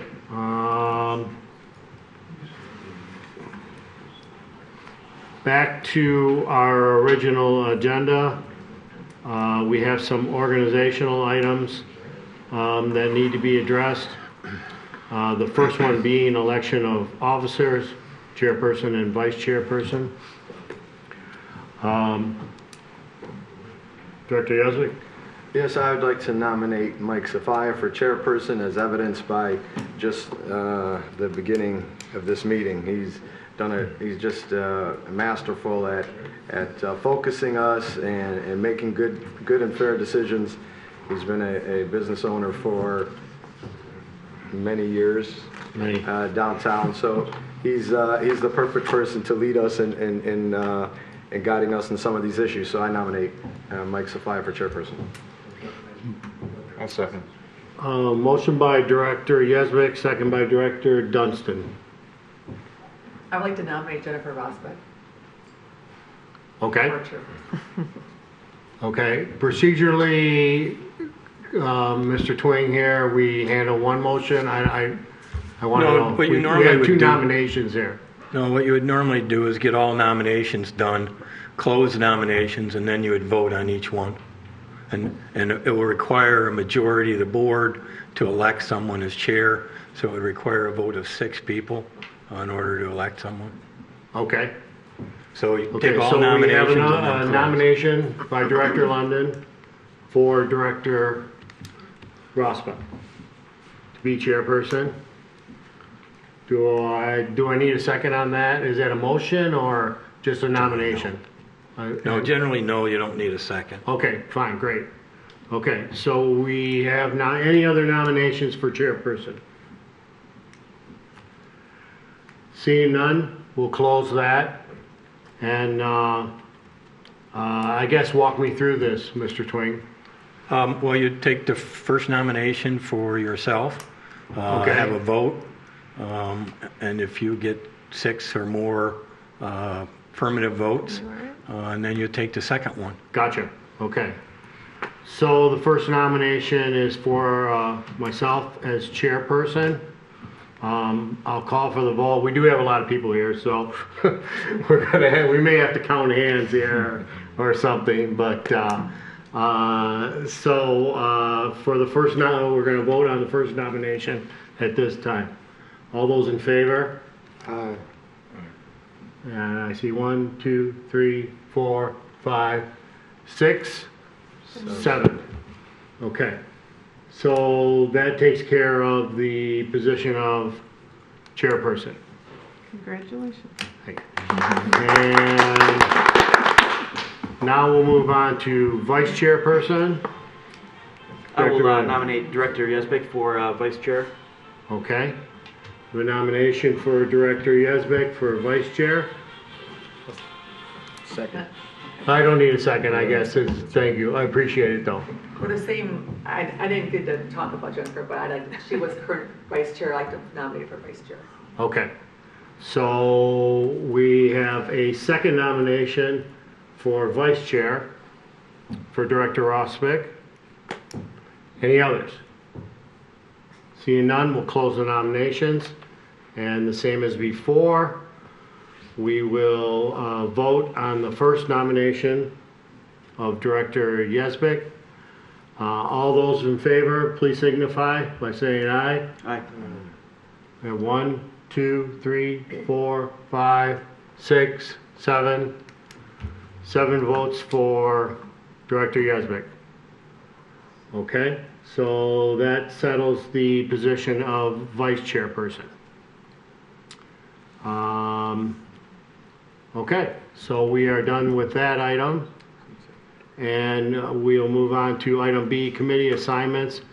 I believe that I have spoken to almost everybody at the table that we needed assignments for. The committees did not, if you were currently on a committee, that doesn't change. We've just added, we're going to add Director LeClave to the Consumer Marketing Committee, and Director Van Staden and Director Van Ness to the Infrastructure Committee. Okay? And I'll talk to you, but we had to take you off of infrastructure and in order to accommodate the new ones. So we can have 5 on a committee now, correct? 5 on a committee. And we do have 5 on each committee right now, as it stands. And Director Dunstan is going on Infrastructure Committee also. All right, so that settles that matter. We'll move on to the agenda. Approval of the meeting minutes from December 21st, 2022. So moved.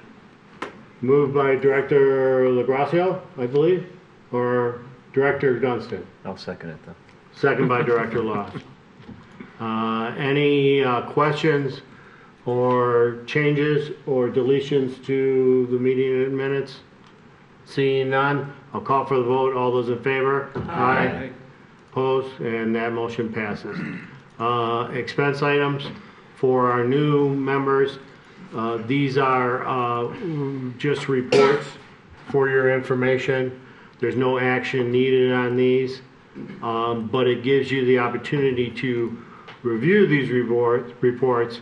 And if you do have questions for our staff people, now would be the time that we would ask those. Director Dunstan. Question for Mr. Twain. With the trailhead reimbursement, where do we stand with that? How far into that are we? I mean, just ballpark. I want to ballpark. I want to say you're in the 4th year. You're probably at $1.2 million. You may remember that it's $3 million or 10 years.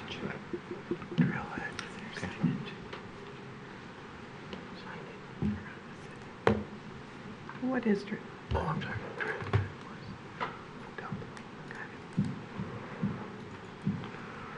Okay, any other questions for staff? Seeing none, we'll move on. We are at item number 7, Chamber of Commerce sponsorship request. If I may, you've got one item under expense items that is looking for authorization to send a downtown manager to the Main Street Conference. Okay, sorry I didn't see that. I'll make a motion. Motion by Director Rosbeck. Support. Second by Director LaGrasso. Okay, everybody knows what we're talking about here? Okay. Any discussion on the motion? Seeing none, I'll call for the vote. All those in favor? Aye. Opposed? And that motion passes. Okay? Have fun, Daniel. We do have a conference scholarship from the county for another person as well. If anybody on the board were interested in learning more about downtown economic vitality. Okay, if anybody's on the board is interested, please contact Daniel. Okay, now item number 7, Chamber of Commerce sponsorship request. Daniel, will you lead us into this one, please? Absolutely. So at the committee meeting this month, they heard a request from the Royal Oak Chamber of Commerce to bring a new event to downtown Royal Oak titled Royal Oak Live. This request is for 2023 to 2025, and it's for $100,000. The intent is to replace their Art of Fire event with an event that brings jazz, R&B, and funk, as well as bringing some art from Art of Fire into the event. Ultimately, they've expressed that they would not seek a liquor license and would use their opportunity to support social district businesses as well as any other businesses in downtown, and are looking to locate this event in Centennial Commons. Okay. You guys want to come up? Shelley? Hi, everybody. Shelley Kemp. I am the president of the Royal Oak Chamber. And I've brought with me Michael Pessendorfer, who owns M3 Investments, and he is our vice chair of the board, and Alan Kroll, who is our chairperson of the board, who is not only a resident of Royal Oak, but also owns a business. So I guess whenever I start this, you know what? There is one thing that's not in your packets, and I thought maybe, and there's so many of you, more than I'm used to, so I didn't make enough copies. I'm so sorry. That's all right. Sharing is caring. This is the stage that we're, like the stage cover that we're proposing, so I won't go into detail right this second, but just so you can kind of see what we're talking about. Yeah, you guys are sharing. You did good. So yes, we are proposing that we bring this event. We were approached by Alexander Zonchak. I'm not sure, not everybody will know who that is, but he is an international jazz flautist, and he does events very similar to this all over Michigan. He does one in St. Clair Shores, he does one in Trenton. Lots of people attend, and this is probably a group of patrons and attendees that we don't see a lot in our events, including the ones that we've done. So we're really hoping to bring, just kind of class it up and bring a new group of people into town. Alexander, when we've met with him, has discussed, these people, they enjoy culture and art, and it's a lot of why we want to bring a lot of our Art of Fire artists back in. It won't only be clay, glass, and metal though this year, because now we can do any art, so it can be any medium. We can bring in paint, artists. It probably would not not be a craft show. It will still be fine art and a juried show. But the music is really what we're interested in.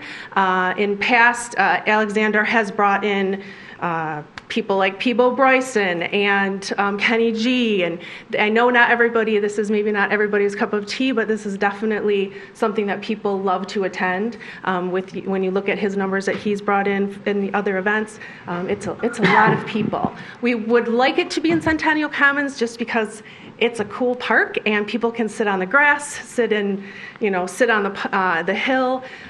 We are proposing also to close part of Troy Street and part of 3rd Street. So just more kind of a small L. We won't close off the entrance to Royal Oak Farmers Market. We'll still make it so people can go up in between Rock on 3rd and Lockhart. So we're not closing just that little section. And that's where we're proposing to put the artists. Like Daniel said, we have no interest in making this a drinking event. So we are not going to be asking for a liquor license. It is a free event for anyone to attend. We will charge, obviously, people if they're interested in being, in the art section. But just with our summer concert series, with us not pulling a liquor license for that, want to make sure that anybody that can will profit from our event. And what we were talking about with the stage, what I passed out to you. The stage right now, where the ice skating, where you can ride ice skates right now, that is a stage, kind of. We are proposing that we will be building a stage over that. A professional stage crew will be doing this for us. And they will build a stage above the stage and then also a shelter, a cover. None of this will damage the grass whatsoever. Two of the legs will be on the cement. We've already talked to the company that will be building this, and they've seen the spot. And it's not heavy enough to cause any damage to the cement. We've already assessed that. And then the other 2 legs will be a little bit on the grass, but we're planning on building just something to protect the grass so it's not very big. It's just kind of probably a spot that basically this big. So won't be messing with the grass at all. We need it with this class of artists. We really need to make it look like a real stage. Bringing in the Oakland County stage is problematic in this park. We can't really do it. It's too heavy. It's too wide. There's not a lot of space for it. So we're not even planning on doing that. And I've done a little investigating. With regards to, and I think we talked to Paul about this, I know that the city is missing a specific part, which is the distribution panel. And I spoke to someone today that is very well rehearsed with the distribution panel, and I know where you can rent them. So we'll probably have to rent that if the city isn't able to get one by the time we want to do this. In your packet, it does say that it is June. It would be June 10th and 11th. We are going to ask to move that to June 24th and 25th. There are some competing events around town that we just felt were a little too close. One is in Berkeley, which we've always fought with during Art of Fire. So we are asking that it move down to 24th and 25th. What else? And I know that once this happens, obviously we do a special event permit like we always do.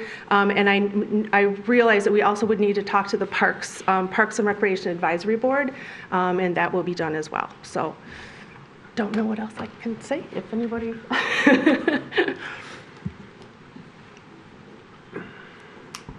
One of the things that we've been looking at the chamber is how did we arrive at the things we do? And somewhere along the line, I don't know, I've been involved for over 30 years, and it was always like this when I got here, and it's been like this ever since. So we've been looking at some of our events. We were doing the dog park show in September. That was really not trending in the right direction, so that's one of the things we don't want to do anymore. And we really like to focus our energies in a couple great events. One of the things that's always of interest to us is combining the chamber business community more with the residential community and our residents. We think this is a great opportunity we watched it happen at the Thursday concerts that we did last year for you. And we saw more and more residents at every event. So we think it's a great opportunity. We bring a lot of people through Royal Oak, and a lot of them kind of have big names, but not the kinds of people we're talking about bringing to town. One of the criteria that we looked at was, what can we do to be guaranteed an audience? He has an event in Trenton, Michigan once a summer that they bring 20 to 25,000 people into. And by the way, these are people that don't come to Royal Oak I'm sure they're here sometimes, but on a regular basis. We have never done this type of event before. And Alexander said he just can't really believe that we've never done one in Royal Oak. I mean, we're central to everything. He also does one not in St. Clair Shores, but in St. Clair, Michigan. And again, 25, 30,000 people. So we're almost guaranteed the traffic that we're looking for, much really larger than anything the Chamber's done. I mean, in our heyday with the garage sale and the Yard of Fire and that whole thing, maybe we brought in 20,000 people, 15,000 for the weekend. We think this has much greater possibility. We'd also love to tie it together with the Restaurant Association.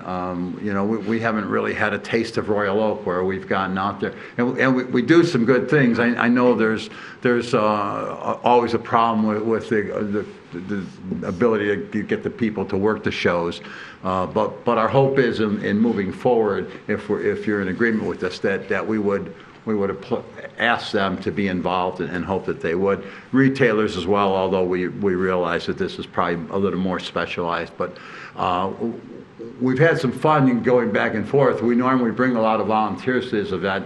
At this event, we're going to bring tour guides. So we're going to be pointing people to restaurants, to retailers, and we'll have a bunch of people running the streets talking to our guests about what kind of food would you like to have today, and really try to bang this event for the entire community, residential and business. So we hope you'll like what we're asking. Thank you. Thank you. Any other questions? Yes. So this isn't just an evening performance. This is like different artists throughout the day. Right. It'll be either in the packet. It kind of explains a little bit. It'll either, depending on what we end up being able to do, it'll either be 4 acts or 5 acts. They'll start at 1 or 2 in the afternoon, and then really end. I believe it will be over by 10. So no more noise after 10. And I do know that the library has the beginning of their summer reading series on the 24th, which is at Saturday.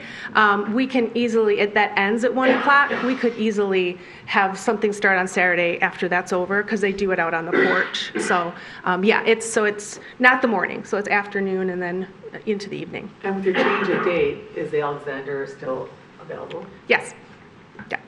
And the stage, because when we were thinking about moving the date, before we did that, we made sure Alexander was available.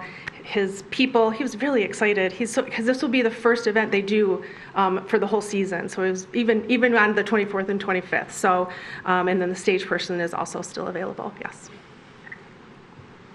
Yes, Director. Historically speaking, for his other events that he did in St. Clair Shores or whatever, I know since this is an issue, did they charge for parking those places? Oh there? no, we're not changing that either. So the parking is the attendees would park in the structures on the street. Right. Obviously, we'll push everyone to the structures.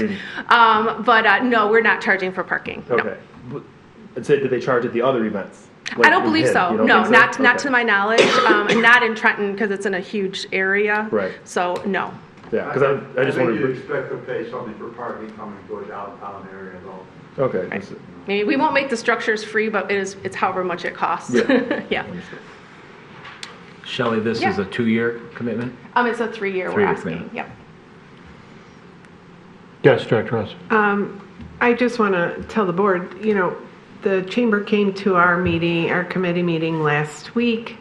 The committee in general was really excited about this. We think it's another opportunity to diversify how we get people down here, and we definitely agree with the chamber that this is a different caliber of audience or different type of audience coming that is not necessarily Arts Beats and Eats, or it's not spooktacular or other things that we've done in the past. So we thought that this was great, and this was a great programming opportunity of our new Centennial Common. So I agree. Okay. Any other questions? I'd like to make a motion to Okay. approve. I have a motion by Director Rosbeck. Second that. Second by, I'm sorry, I didn't see, Director Van Ness. Okay. I have a motion and a second. Discussion? Director Yazbek. I'm very optimistic that this is going to be a wonderful event. I've said it many times up here, I think the lifeblood of downtown is our events. And when we do events well, it gives us incredible PR. It gives us an incredible attention to Royal Oak. The Chamber has incredible leadership, so I'm confident that they're going to make this a first-class event. I'm a loyal attendee, or was, to the Barktoberfest, and to see the joy and happiness on those dogs' faces, anybody that can pull that off, they're gonna do very well with this. So I'm very happy to support this. They're a tough audience. Yeah, I wholeheartedly agree with that. Thank you. Okay. If nothing else, I will call for the vote at this time. All those in favor? Aye. Opposed? And that motion passes. Thanks, Good you luck. guys. Thank you, everybody. Have a great night. Come and see us, June 24th and 25th. Pray for good weather. Okay. Moving on. Item number 8. Eat Royal Oak Downtown Restaurant Week. This is an event that has volleyed between conversations with the Restaurant Association, between conversations with the marketing committee since about August. And so this has been a long time coming to put together a downtown restaurant week that invites downtown restaurants to participate from February 16th through the 25th. That 9-day formula follows that of our competitors of notoriously shared Birmingham Restaurant Week last 9 days. In fact, it's happening at the beginning of February during Winter Blast. Detroit Restaurant Week also follows this formula and will immediately follow if this is approved. As part of this, we're looking at a media blitz with iHeartMedia that will generate hundreds of thousands of impressions to get the message out quickly. Additionally, we still have a standing agreement with Lyft ride sharing, and so we just need the approval and the promo code to organize a campaign to bring folks downtown using Lyft ride sharing, where we would offer, the first time somebody uses this promo code, they're getting $10 off their trip to anywhere in the geo-fenced downtown Royal Oak, which is a means to work with different multimodal options that is not reliant on making the parking garages free, which is something that the committee expressed at the December meeting. Additionally, what would happen during Restaurant Week is for a restaurant to participate, they would sign up. They would provide an exclusive Restaurant Week menu offering. What that often takes shape of is 2 meals, 3 courses for a set price. What we've seen in the past in working with Carrie O'Neill of the Restaurant Association is it's typically somewhere around $25 for a 2-person meal, sometimes $35 for a 2-person meal. But a lot of that is left to the restaurant since they're the ones that are preparing this food. They know their staffing, they know their margins, and they know how to make this successful for them. What we do then is we add a giveaway program. So one is going to be a bumper sticker giveaway that would be finalized by the marketing committee.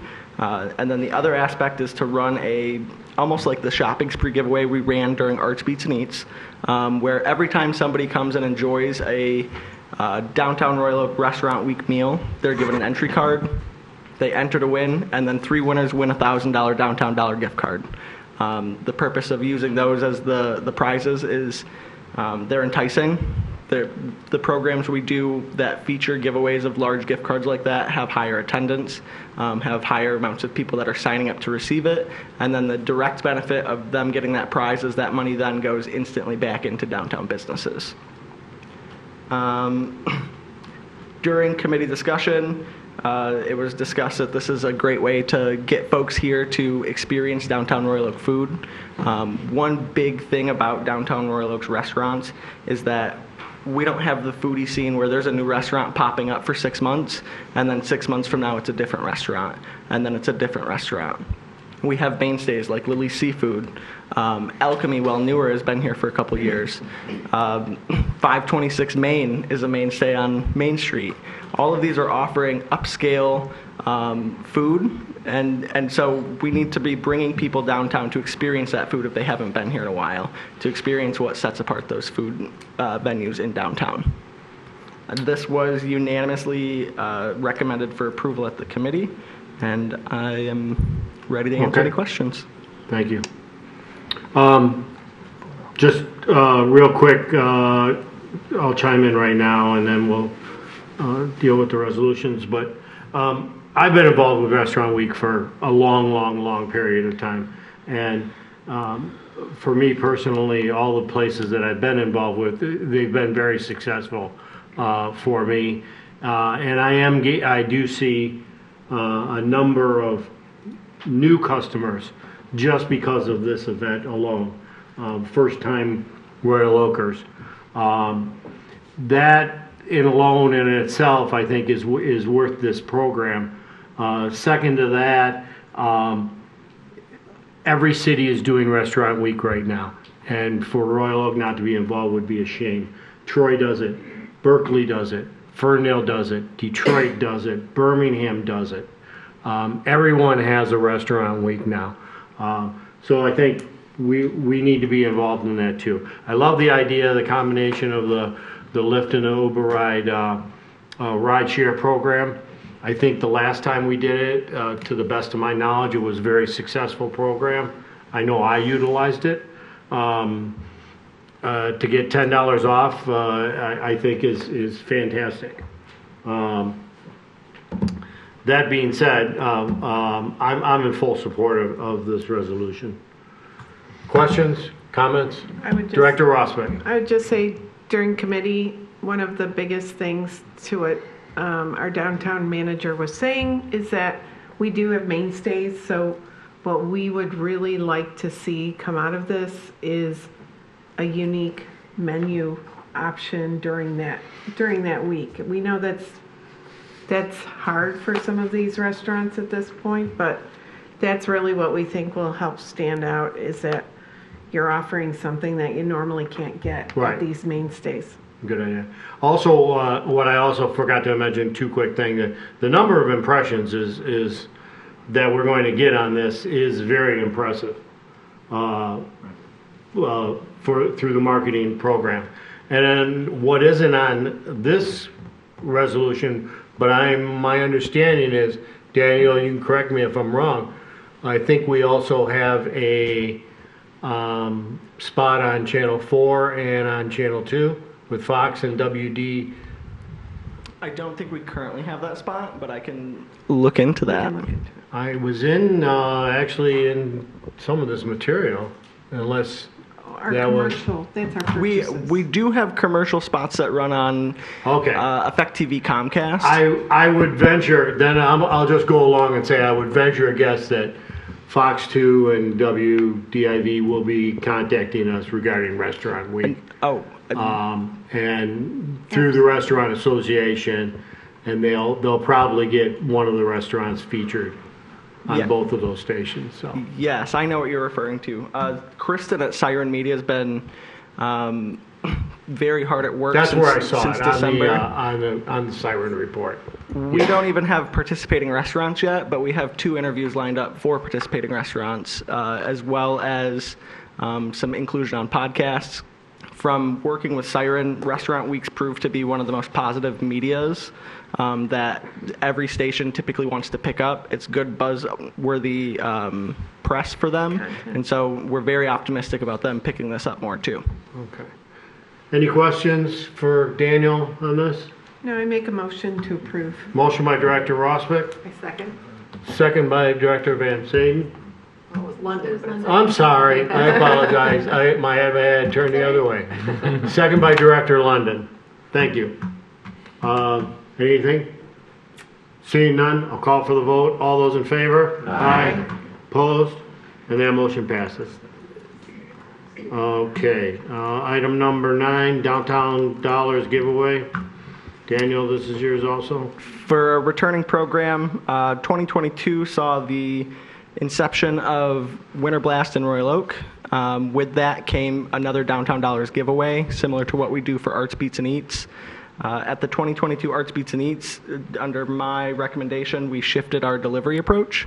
We shifted from physically handing out 5,000 gift cards on paper, where we saw a redemption rate somewhere around 20%.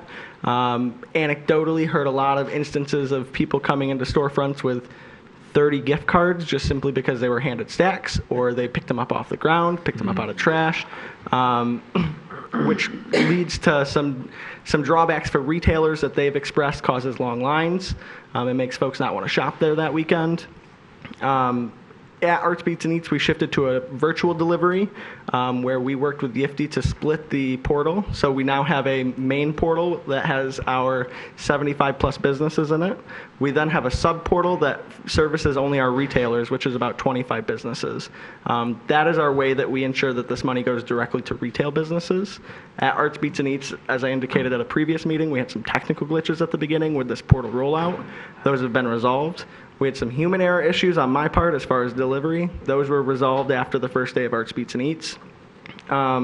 And additionally, we have continued the trend of increasing the value of the gift cards to $25 a piece, reducing the amount of gift cards given out so that there's higher scarcity and demand for them, which leads to higher redemption rates. Similar to Arts Beats and Eats 2022, we're hoping to see 58% plus like we did then.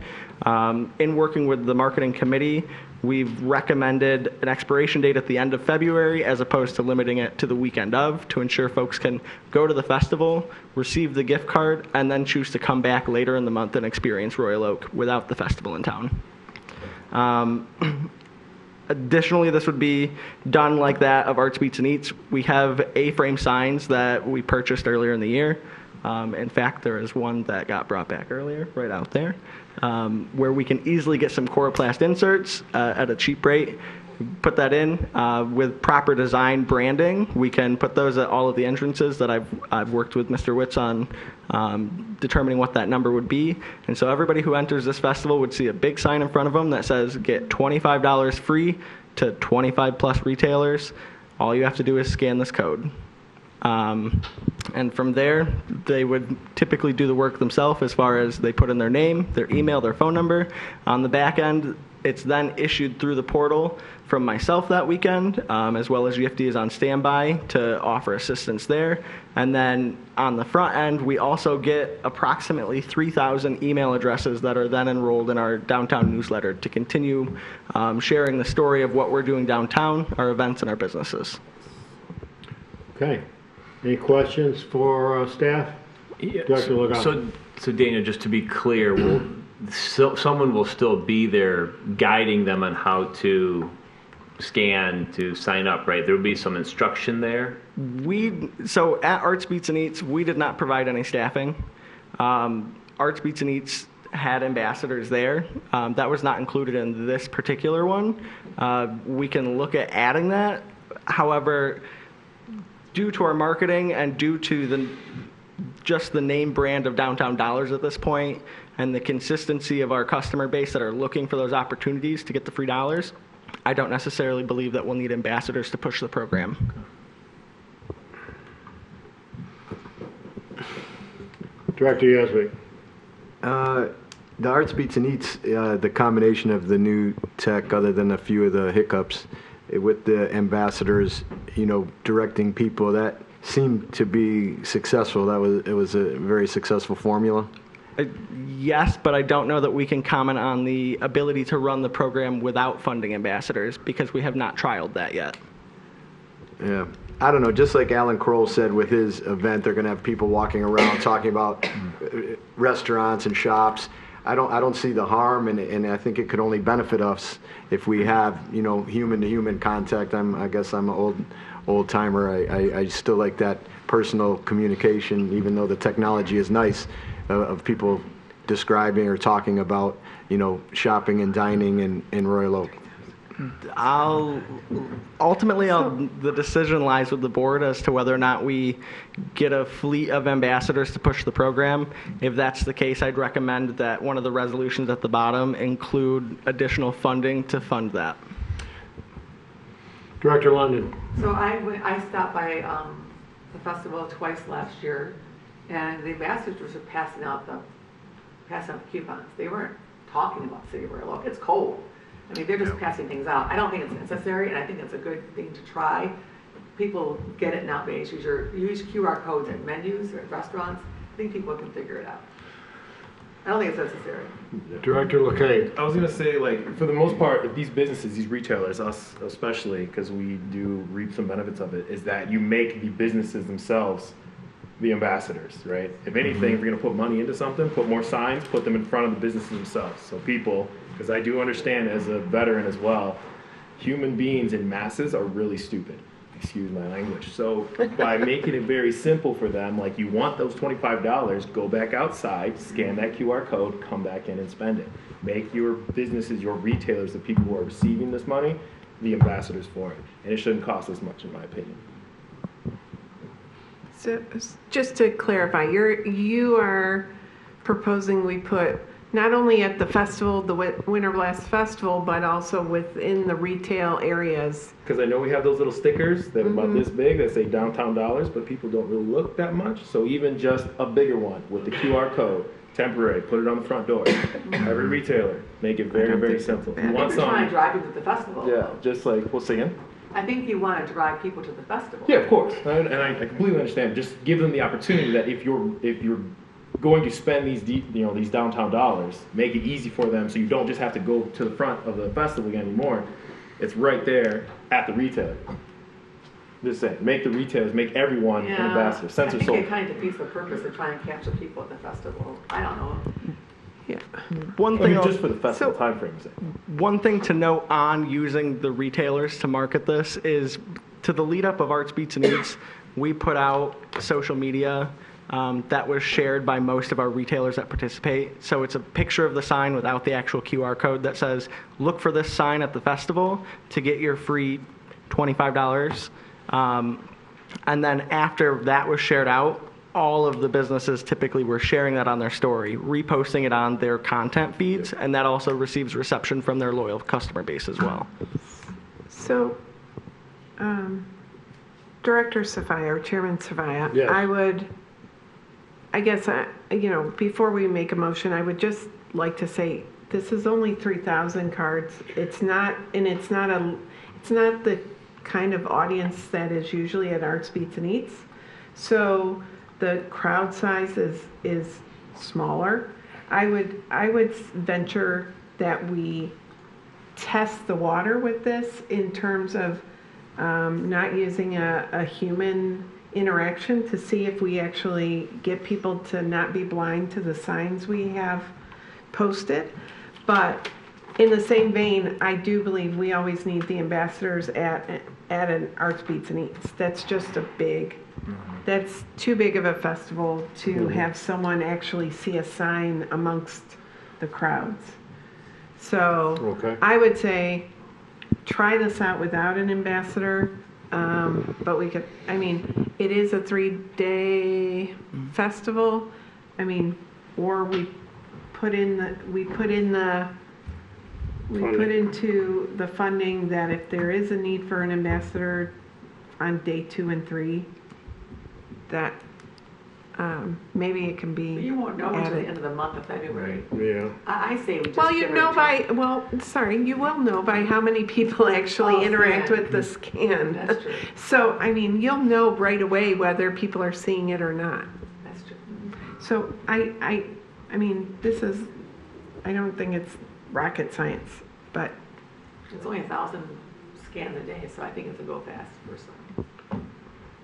I agree with Director London, and I also agree with Dr. London. I think the primary goal here is to drive the people to the festival. So whatever means that's going to be at the festival, and I'm actually not clear on that now. When people arrive at the festival or are at the festival, they see signs and then they scan the QR code, is that? There's an A-frame sign. See the one in the Okay. back? It'll have a big QR. So there's a number of those or one of those somewhere? There would be one at every entry point. One at every entry point, okay. I got you. Okay. I So- make a motion. Okay, go ahead. I make a motion to approve as written the 2 resolutions on the Downtown Dollar giveaway. I support. I'm sorry, who supported? Okay. I got a motion by Director Rosbeck and a second by Director London. And the motion is as written in the memo by the downtown manager. Questions? Comments? I'm not seeing any. So I will call for the vote. All those in favor? Aye. Opposed? And that motion passes. Okay. Let's see. Our last item here, commercial purchases. Daniel? One last time. In the lead up to the holiday 2022 season, we worked with Bureau to produce what I believe to be a world-class downtown commercial that we received excellent feedback on from not only the businesses included, but from everybody that I've talked to that's seen it on TV, on the internet. With this, we would be returning to use the funds that we've outlaid in the advertising plan earlier in the year to shoot 2 commercials at the same time for 2 different Effect TV periods. So in doing this, we would receive a cost savings just simply from the overhead of Bureau hiring talent, Bureau hiring the camera crew and the production and the editing and everything being put together. By doing both commercials at the same time, we're going to receive a cost savings there. Rather than them being $15,000 a piece, we're probably going to experience a $5,000 difference on one of them. Additionally, this is for the purchase of the 2 commercial campaigns with Effect TV. This falls in line with the other commercial spots that we've purchased earlier in the year. Actually, at the February marketing meeting, I'll also have 2022 recap information as far as the Effect TV campaigns for 2022 have gone. From what I've viewed so far, we've done fairly well with our impressions and our delivery to folks in the Royal Oak region. Okay, thank you. I do have a question, and I don't know if it's for you, Daniel, or maybe somebody on the committee could clarify something for me. When after these are produced, what's the decision making for when they get put out or aired? They get aired as per the advertising plan I put before you last April and October. Okay. So in that, it discusses different time frames. So we would seek to do the Royal Oak as a place to eat for every pallet. We would try to line that up with Restaurant Week, or be able to put it somewhere early in spring as the destination for entertainment and a great place to warm up. That's colder. The purpose of producing these is to be able to use them again and again. The holiday one, very specific scope as far as when we can use that again, November, December. For these other 2, the hope is to produce them, to create without naming specifically places that could close. So featuring like the handmade pasta at a restaurant or the drinks and really capturing the essence of downtown Royal Oak without saying downtown Royal Oak is specifically going to business A. And so then we'd be able to slot these into schedules in the future. But to answer your question in a long way, it's in the advertising plan as far as doing 8-week campaigns early spring, 8-week campaign late spring. Okay, that makes sense to me, and they're produced in a way so they're a little bit more generic so they can be used. And at the very least, multiple times. if there's a storefront that closes and it's included, it's minimized to the effect of, down the road we can just pay for editing rather than completely reproducing a commercial. Okay, thank you. Director Dunstan? Yeah, is there any detail to go with this from Bureau? I mean, there's no like, and we were talking about saving money on editing, but it would be good to know what part of this amount is editing, what part of this amount is production. There's a contract that went before this body back in August. Yeah. I can work on it. That's for one commercial production, but I can get that for you. I mean, We've we should really have it for this, though. We've had these, we had a detailed agreement to what Daniel is stating back when we went into agreements with Decal. And what happened was we moved away from Decal and took on their production team, which is called Bureau. And so they're following that same cost outline, and I would assume that Daniel is also, we did not see any storyboards to this yet or anything like that, but we have seen, you know, between Daniel and Bureau, they've put together edits that we have seen before. I understand that, but I mean, they're saying they're going to save $5,000, and I'm just trying to understand how. You know, Well, because they're not, I'm going to guess because they're not paying for 2 days Yeah, of but crew I don't really or want to things guess. like I'd like to see detail. I mean, even though we may have given them a blanket amount of money, I think they still need to supply detail as you go along. Absolutely. And to clarify for you, the storyboarding and the creative aspects and that aspect of the directorial is done in-house by myself. Okay. The actual shooting of the video, the editing, and the booking of talent is what this covers. Okay. So it's covering the talent, it's covering the editing, and it's covering the video. All right. Similar, we have another existing contract with Bureau where every month they come in, they produce 100 stills, and they produce an entire video series for us. Okay. That creativity, the outline of it, done in-house by myself, the actual shooting and editing, done by them. Okay. And that's all good. And I will support this, but I think it would be good in the future to have a little bit of detail in this. Like, this is what we're paying for this, this is what we're paying for this. Absolutely. You're saying we're saving $5,000. Show me how you're saving the $5,000. That's my only point. Well, we're saving $5,000 because the cost of producing the commercial for the last time was $15,000 flat, and it included all of those services underneath that umbrella. Okay. This time we're producing both of them at the same time. So rather than $15,000, by doing it in one, we're saving $5,000 typically on the talent. I'm not questioning that we're not saving. I want to see how we're saving. Okay. Absolutely. Yeah, as you get it, you can just bring it forward to us, you know. Yeah, are you comfortable, Chair, with Mr. Johnson moving No, forward? I'll support it. I just would Okay, like to yeah, see- no, I get you, I get you. Yeah, I'm good. Yeah. Okay, anything else? Director Roswick. I'll make a motion to approve. Motion to approve the resolutions as written by Director Roswick, I'll support it. supported by Director London. Any further questions regarding this item? Seeing none, I'll call for the vote. All those in favor? Aye. Opposed? And that motion passes. Tim, anything on the siren reports or just for No, that's your normal Just monthly report. normal from them. monthly information from siren? I have a question. Director Yazbek.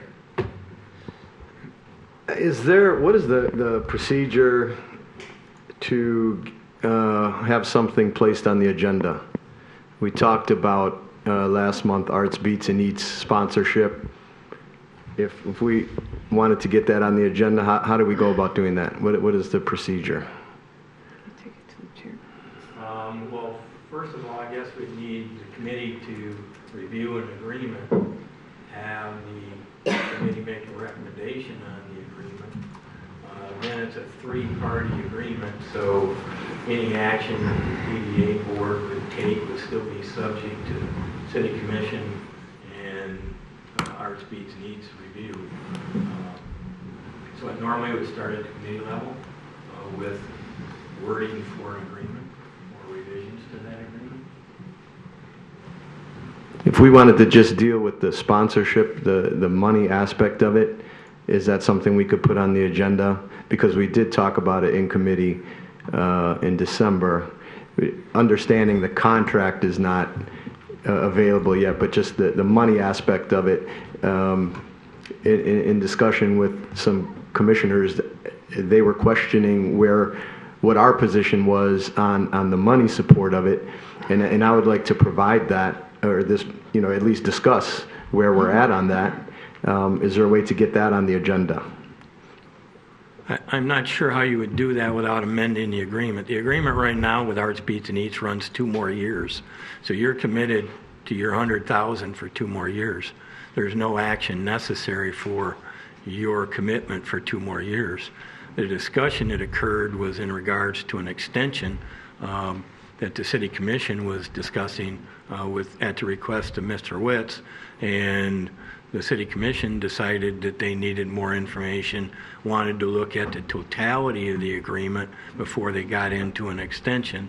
The committee also wanted to look at the totality of the agreement in terms of termination provisions before you did an extension. I don't know how you would act on an extension and commit more money without modifying and amending the agreement. I mean, it would obviously be contingent on what the City Commission does, but if we wanted to make a recommendation to the City Commission or show that we're supporting financially, in support of the sponsorship or not, that's important for them to know. That's the feedback that I'm receiving. So I'm just wondering, can we next month at least have the sponsorship on the agenda, or is there a procedure to make that happen?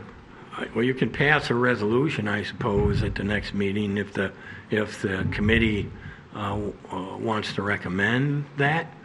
But my point would be it'd be non-binding on any future board. You don't have an agreement to do it. A resolution isn't going to bind a future board to do anything. So generically, is there a procedure? Let's forget about Arts, Beats, and Eats. Generically, I looked for bylaws and I couldn't find bylaws. Is that something that's available?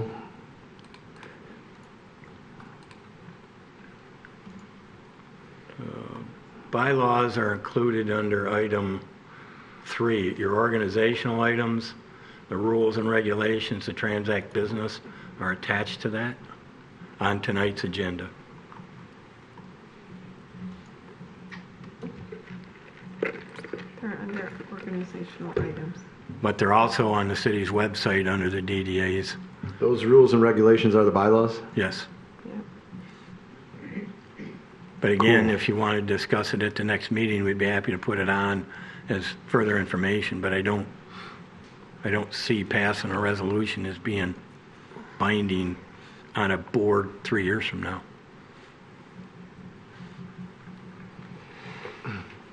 Thank you. Okay. Any other business tonight? Anything anybody wants to bring to the table? A motion to adjourn? Third. Motion by Director Roswick, second by Director London. I have a motion to adjourn. Comments? None? All those in favor? Aye. Opposed? Motion passes, and we are adjourned.